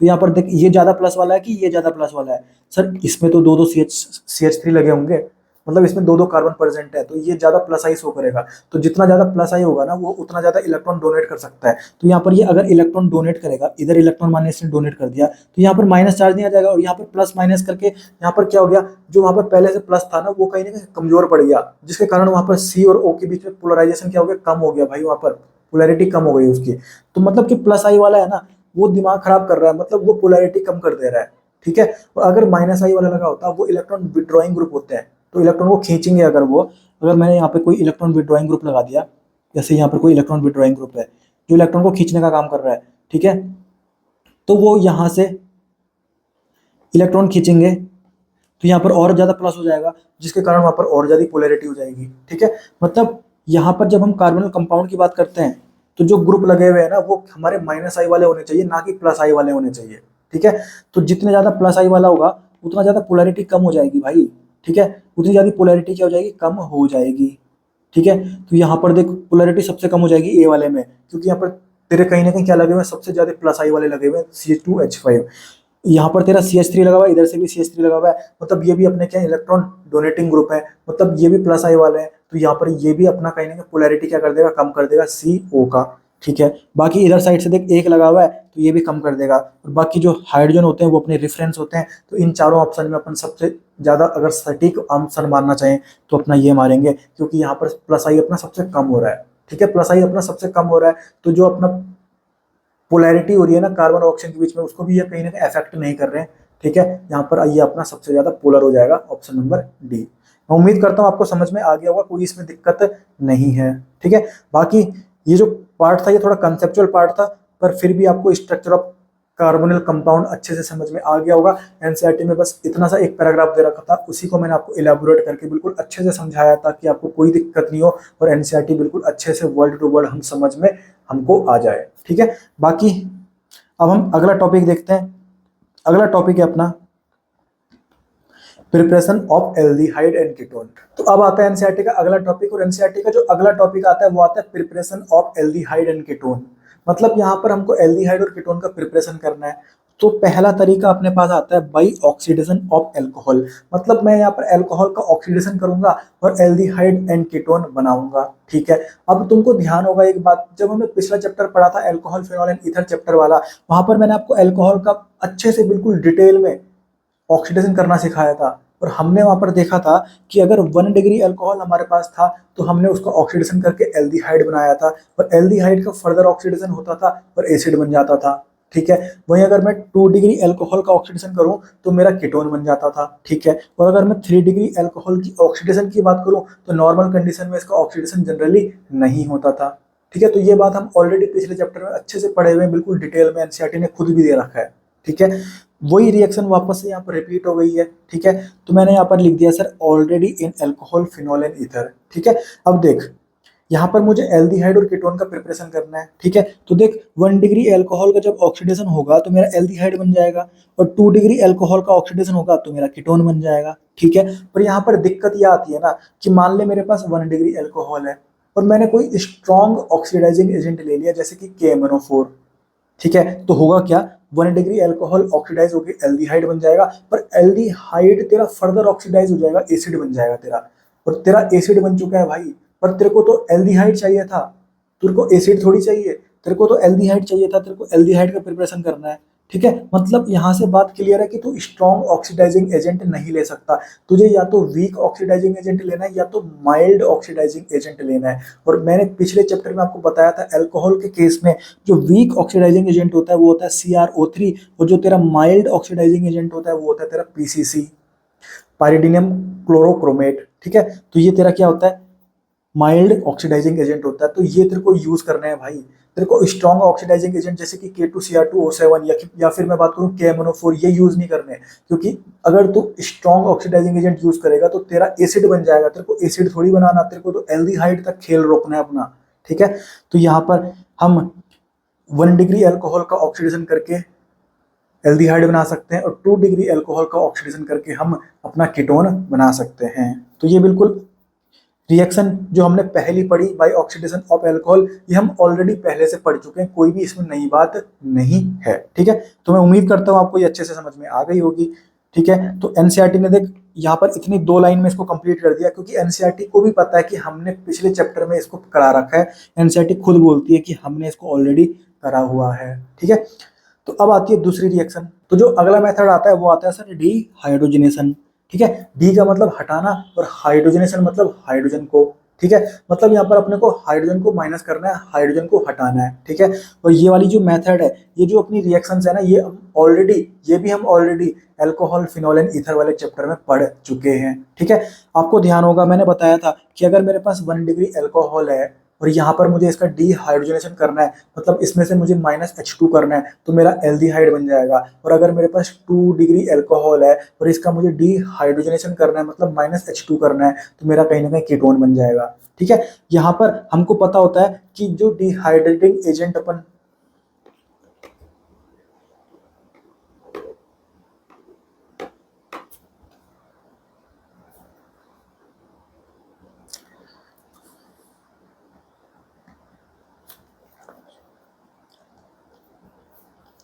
तो जो अगला मेथड तो हम देखते हैं अब हम देखते हैं अगला मेथड जिससे अपन एल्डिहाइड एंड कीटोन का प्रिपरेशन कर सकते हैं। तो जो अगला मेथड दे रखा है एनसीईआरटी में वो दे रखा है सर डिहाइड्रोजनेशन मेथड। मतलब डी का मतलब हटाना और हाइड्रोजनेशन मतलब हाइड्रोजन को, मतलब यहाँ पर अपने को हाइड्रोजन को माइनस करना है, मतलब -H2 हमको करना है। ठीक है, और ये जो मेथड है ये भी हम already alcohol phenol and ether chapter में अच्छे से देख के आए हुए हैं, वहां पर हमने ये कवर करा हुआ है। ठीक है, तो हमने वहां पर सीखा था कि अगर मेरे पास 1 डिग्री अल्कोहल है और इसमें से मुझे -H2 करना है ना, तो मेरे पास एल्डिहाइड बन जाएगा। और अगर मेरे पास 2 डिग्री अल्कोहल है, इसमें से मुझे -H2 करना है, मतलब मुझे डिहाइड्रोजनेशन कराना है ना, तो मेरा कीटोन बन जाएगा। मतलब जैसा सेम टू सेम ऑक्सीडेशन में होता था वैसा ही अपना यहाँ पर डिहाइड्रोजनेशन में भी हो रहा है।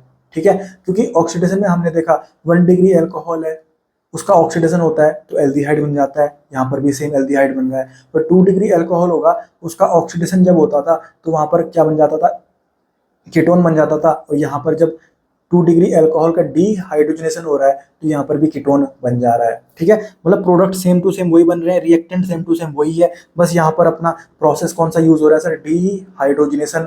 यहाँ पर जो रिएजेंट यूज किए जा रहे हैं वो कौन यूज किया जा रहा है, कॉपर या फिर silver in presence of 573 kelvin temperature. यहाँ पर लिखा हुआ है देख, सिल्वर ले सकते हो या कॉपर ले सकते हो तुम। ठीक है, आगे देख क्या लिखा हुआ है, primary and secondary alcohol gives aldehyde and ketone respectively. पर दिक्कत ये आती है, और मैंने पिछले लेक्चर में भी आपको बताया था, सॉरी पिछले चैप्टर में भी आपको बताया था कि जब तुम 3 डिग्री अल्कोहल अगर ले लोगे ना, अगर तुमने यहाँ पर 3 डिग्री अल्कोहल ले लिया और सामने तो तुमने सेम टू सेम वही कहीं ना कहीं रिएजेंट ले लिया copper in presence of 573 kelvin temperature, तो यहाँ पर तेरा डिहाइड्रोजनेशन नहीं होगा। अब यहाँ पर -H2 नहीं होता, 3 डिग्री अल्कोहल अगर तुम ले लोगे ना तो यहाँ पर तेरा -H2O हो जाएगा, यहाँ पर पानी निकल जाएगा, यहाँ पर तेरा डिहाइड्रेशन हो जाएगा। ठीक है, तो मैं एग्जांपल आपको कराता हूँ, जैसे देख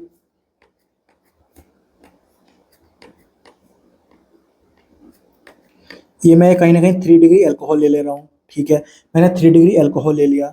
ठीक है सर, अब यहाँ पर क्या होता है सर, जब इसकी reaction copper in presence of 573 kelvin temperature के साथ कराई जाती है ना, तो यहाँ पर तेरा कौन सा रिएक्शन चलता है, एलिमिनेशन रिएक्शन चलता है, और यहाँ पर तेरा पानी निकल जाता है और यहाँ पर तेरा एल्कीन बन जाता है, एल्कीन बन जाता है। देख कैसा होता है ये। अब देख जो नीचे CH3 लिखा हुआ है इसको मैं ऐसे भी तो लिख सकता हूँ, CH2 और ये H।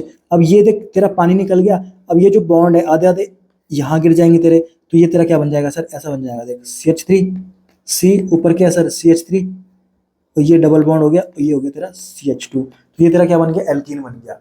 तो ध्यान रखना कि अगर तू 3 डिग्री अल्कोहल यूज करेगा और सामने से तेरा कहीं ना कहीं रिएजेंट क्या प्रेजेंट है, copper in presence of 573 kelvin temperature, तो यहाँ पर तेरा डीहाइड्रोजनेशन नहीं होगा, यहाँ पर तेरा हो जाएगा सर डीहाइड्रेशन। क्या हो जाएगा, डीहाइड्रेशन। तो तेरा प्रोडक्ट क्या बन जाएगा सर, एल्कीन बन जाएगा। बाकी ये कोई नई चीज नहीं है, ऑलरेडी हम alcohol, phenol and ether chapter में देखते हुए आए हुए हैं इसको, ठीक है, कोई भी इसमें नई चीज नहीं है, ठीक है। बाकी तुम अब एनसीईआरटी का ये जो पैराग्राफ है इसको पढ़ लोगे तो तुमको समझ में आ जाएगा, ठीक है।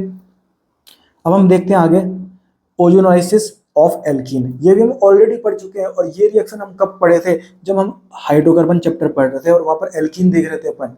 तो एल्कीन की रिएक्शन में अपन ये ऑलरेडी करते हुए आए हुए हैं, कोई नया चीज हम नहीं पढ़ रहे। तो अभी तक जो हम प्रिपरेशन देख रहे हैं एल्डिहाइड और कीटोन का, तो हम जो भी चीजें पढ़ रहे हैं हम पुरानी चीजें ही पढ़ रहे हैं, कोई भी इसमें नया कंसेप्ट, कोई भी इसमें नई रिएक्शन हम नहीं देख रहे हैं।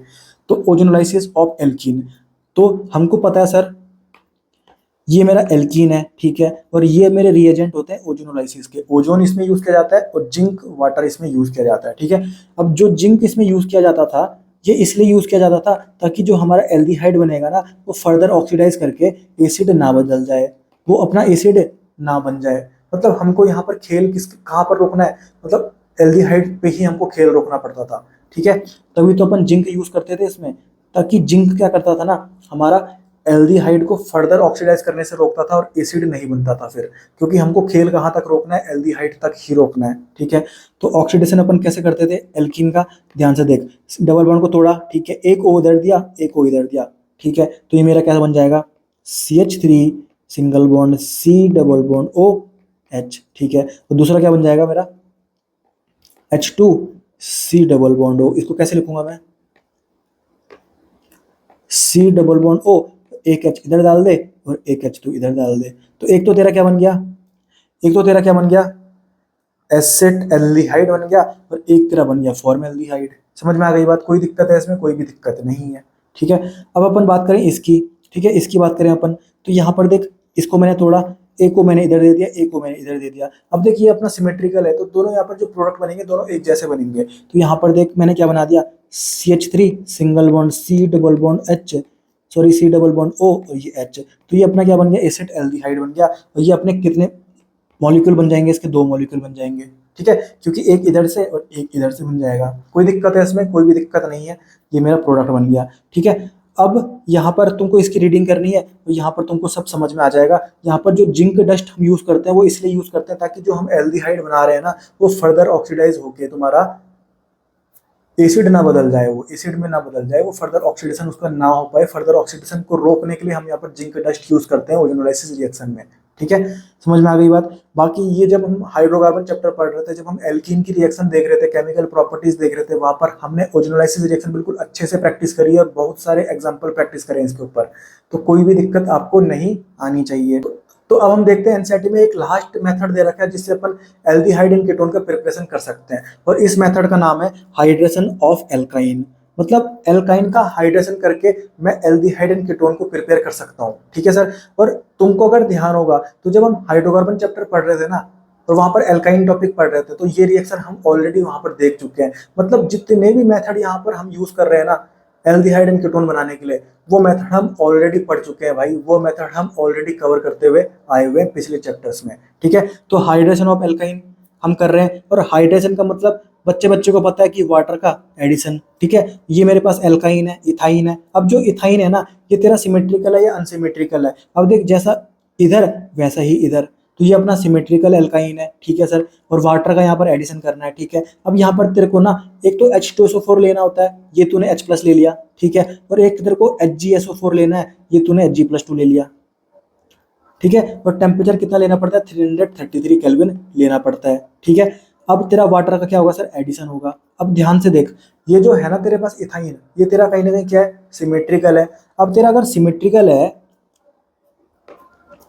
तो तू एक काम कर, इसको पहले खोल के लिख ले, CH ट्रिपल बॉन्ड CH। अब देख यहाँ पर कार्बन कार्बन के बीच में ट्रिपल बॉन्ड है, तो ट्रिपल बॉन्ड में एक सिग्मा बॉन्ड होता है और 2 तेरे पाई बॉन्ड होते हैं। अब पाई बॉन्ड तेरे क्या होते हैं, वीक बॉन्ड होते हैं। तो मैं यहाँ पर एक पाई बॉन्ड तोड़ देता हूँ, मान ले ऊपर वाला जो तेरा पाई बॉन्ड है वो टूट गया, ये तेरा टूट गया। तो अब तेरा कहीं भी प्लस आ सकता है, कहीं भी माइनस आ सकता है, क्योंकि दोनों तरफ सिमेट्रिकल है, कहीं भी प्लस डाल दे, कहीं भी माइनस डाल दे, ठीक है। अब तेरे को पता है वाटर कैसे टूटता है, H प्लस और OH माइनस आयन, प्लस वाले को माइनस में डाल दे, माइनस वाले को प्लस में डाल दे, क्या बन जाएगा देख, CH2 डबल बॉन्ड CHOH, तेरा ये बन गया। अब देख ये क्या होता है, डबल बॉन्ड को अपन बोलते हैं इन और OH को बोलते हैं अपन ऑल। तो ये मेरा क्या बन गया सर, इनॉल बन गया। क्या बन गया, इनॉल बन गया। और जब जब इनॉल का नाम आएगा तो तेरे को पता होता है कि ये तो अपना टॉटोमेरिज्म में आया था, और टॉटोमेरिज्म में हमने एक तो कीटो देखा था और एक इनॉल फॉर्म देखा था। और मेरे को पता है सर जो इनॉल फॉर्म होता है वो स्टेबल नहीं हो पाता, मतलब वो कम बनता है सर, वो स्टेबल नहीं होता। तो जो इनॉल फॉर्म होता है ना वो किस में कन्वर्ट हो जाता है, कीटो फॉर्म में कन्वर्ट हो जाएगा। तो कीटो फॉर्म में कैसे कन्वर्ट करते थे इसको, अब देख जो ये डबल बॉन्ड था ना वो तेरा यहाँ पर आ जाता है। अब देखिए क्या हो जाएगा,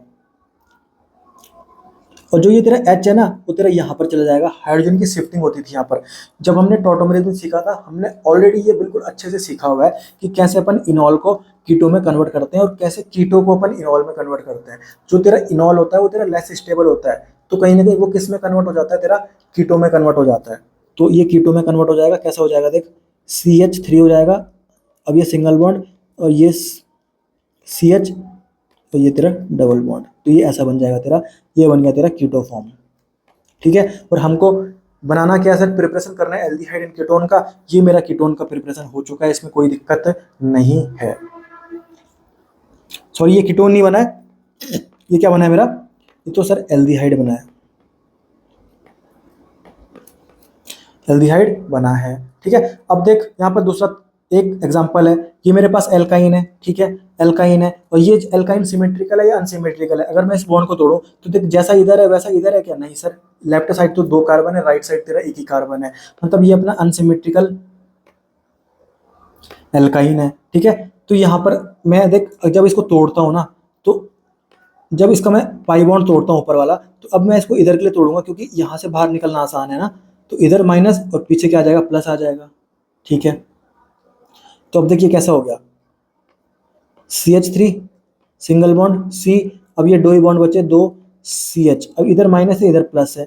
अब देख वाटर कैसे टूटता है, H प्लस और OH माइनस आयन, प्लस वाला माइनस में चला जाएगा और माइनस वाला तेरा प्लस में चला जाएगा। आंसर क्या आ जाएगा, CH3 single bond C, plus में माइनस डाल दे OH, ठीक है, फिर डबल बॉन्ड CH2। तो ये वापस से मेरा क्या बन गया सर, इनॉल बन गया, इन एंड ऑल। इसको मुझे किस में कन्वर्ट करना है, कीटो में कन्वर्ट करना है। यहाँ पर मैं क्या कराऊंगा, टॉटोमेरिज्म चलाऊंगा, ठीक है। तो क्या करूंगा मैं, देख CH3 single bond C double bond O, और डबल बॉन्ड को मैंने यहाँ डाल दिया एक बॉन्ड को, और हाइड्रोजन को मैं कहाँ डालूंगा, इसमें डाल दूंगा। तो ये क्या हो जाएगा मेरा, सिंगल बॉन्ड CH3 हो जाएगा। ये मेरा क्या बन गया, कीटोन बन गया, कीटोन बन गया, ठीक है। अब तक यहाँ पर एनसीईआरटी में कितनी प्यारी लाइन एक दे रखी है कि all alkynes gives ketone in this reaction, all other alkyne, मतलब जो अपना इथाइन है ना, इथाइन तो हमारा क्या दे रहा है, एल्डिहाइड दे रहा है, पर इथाइन के अलावा तो कोई सा भी एल्काइन ले ले, इथाइन के अलावा तो कोई सा भी अगर एल्काइन ले लेगा ना, उससे तेरा कहीं ना कहीं कीटोन ही बनने वाला है, उससे तेरा कीटोन ही बनने वाला है। सिर्फ मतलब इथाइन ही तू ले सकता है, इथाइन ही जब तू लेगा तब ही तेरा एल्डिहाइड बन सकता है। इथाइन के अलावा तूने अगर कोई सा भी एल्काइन ले लिया तो तेरा कहीं ना कहीं क्या बन जाएगा, कीटोन बन जाएगा, ठीक है। बाकी कोई भी नई चीज नहीं है, कोई भी नया मेथड इसमें हमने यूज नहीं किया, कोई भी नई रिएक्शन हमने नहीं देखी। ऑलरेडी हम वही चीज पढ़ रहे हैं जो हम ऑलरेडी पिछले चैप्टर्स में पढ़ते हुए आए हैं। बाकी टॉटोमेरिज्म भी मैंने आपको अच्छे से समझा रखा है। आपको अगर यहाँ पर समझ नहीं आया तो आपने पिछले लेक्चर अच्छे से नहीं देखे होंगे, और अगर आपने पिछले लेक्चर अच्छे से देखे होंगे तो आपको सब कुछ कहानी की तरह समझ में आ रहा होगा, और ये भी आपको अच्छे से समझ में आ गया होगा। बाकी जो हमने मेथड ऑफ प्रिपरेशन देखे एल्डिहाइड एंड कीटोन का, एक भी नया मेथड नहीं था, ऑलरेडी सारे मेथड वही थे जो हम पहले से पढ़ते आए हुए हैं, ठीक है। तो ये लेक्चर अपन यहीं पे रोकते हैं, और कैसा लगा ये लेक्चर आप कमेंट सेक्शन में जरूर बताना। बाकी इस लेक्चर से रिगार्डिंग कोई अगर डाउट या कोई कंफ्यूजन आपके मन में हो तो उसको भी आप कमेंट सेक्शन में जरूर पूछ सकते हैं। बाकी आप कोई सजेशन देना चाहते हो तो उसको भी आप कमेंट सेक्शन में जरूर देना। बाकी मिलते हैं अगले लेक्चर में, तब तक के लिए टाटा बाय बाय, जय हिंद। बनूं मैं हिस्ट्री, फोकस ऑन विक्ट्री, काम करूं डेली। कहते हैं लोग सुनूं सिर्फ मेरी मंजिल ना गहरी, मानूं ना हार, ये दिल पत्थर कलम कटा।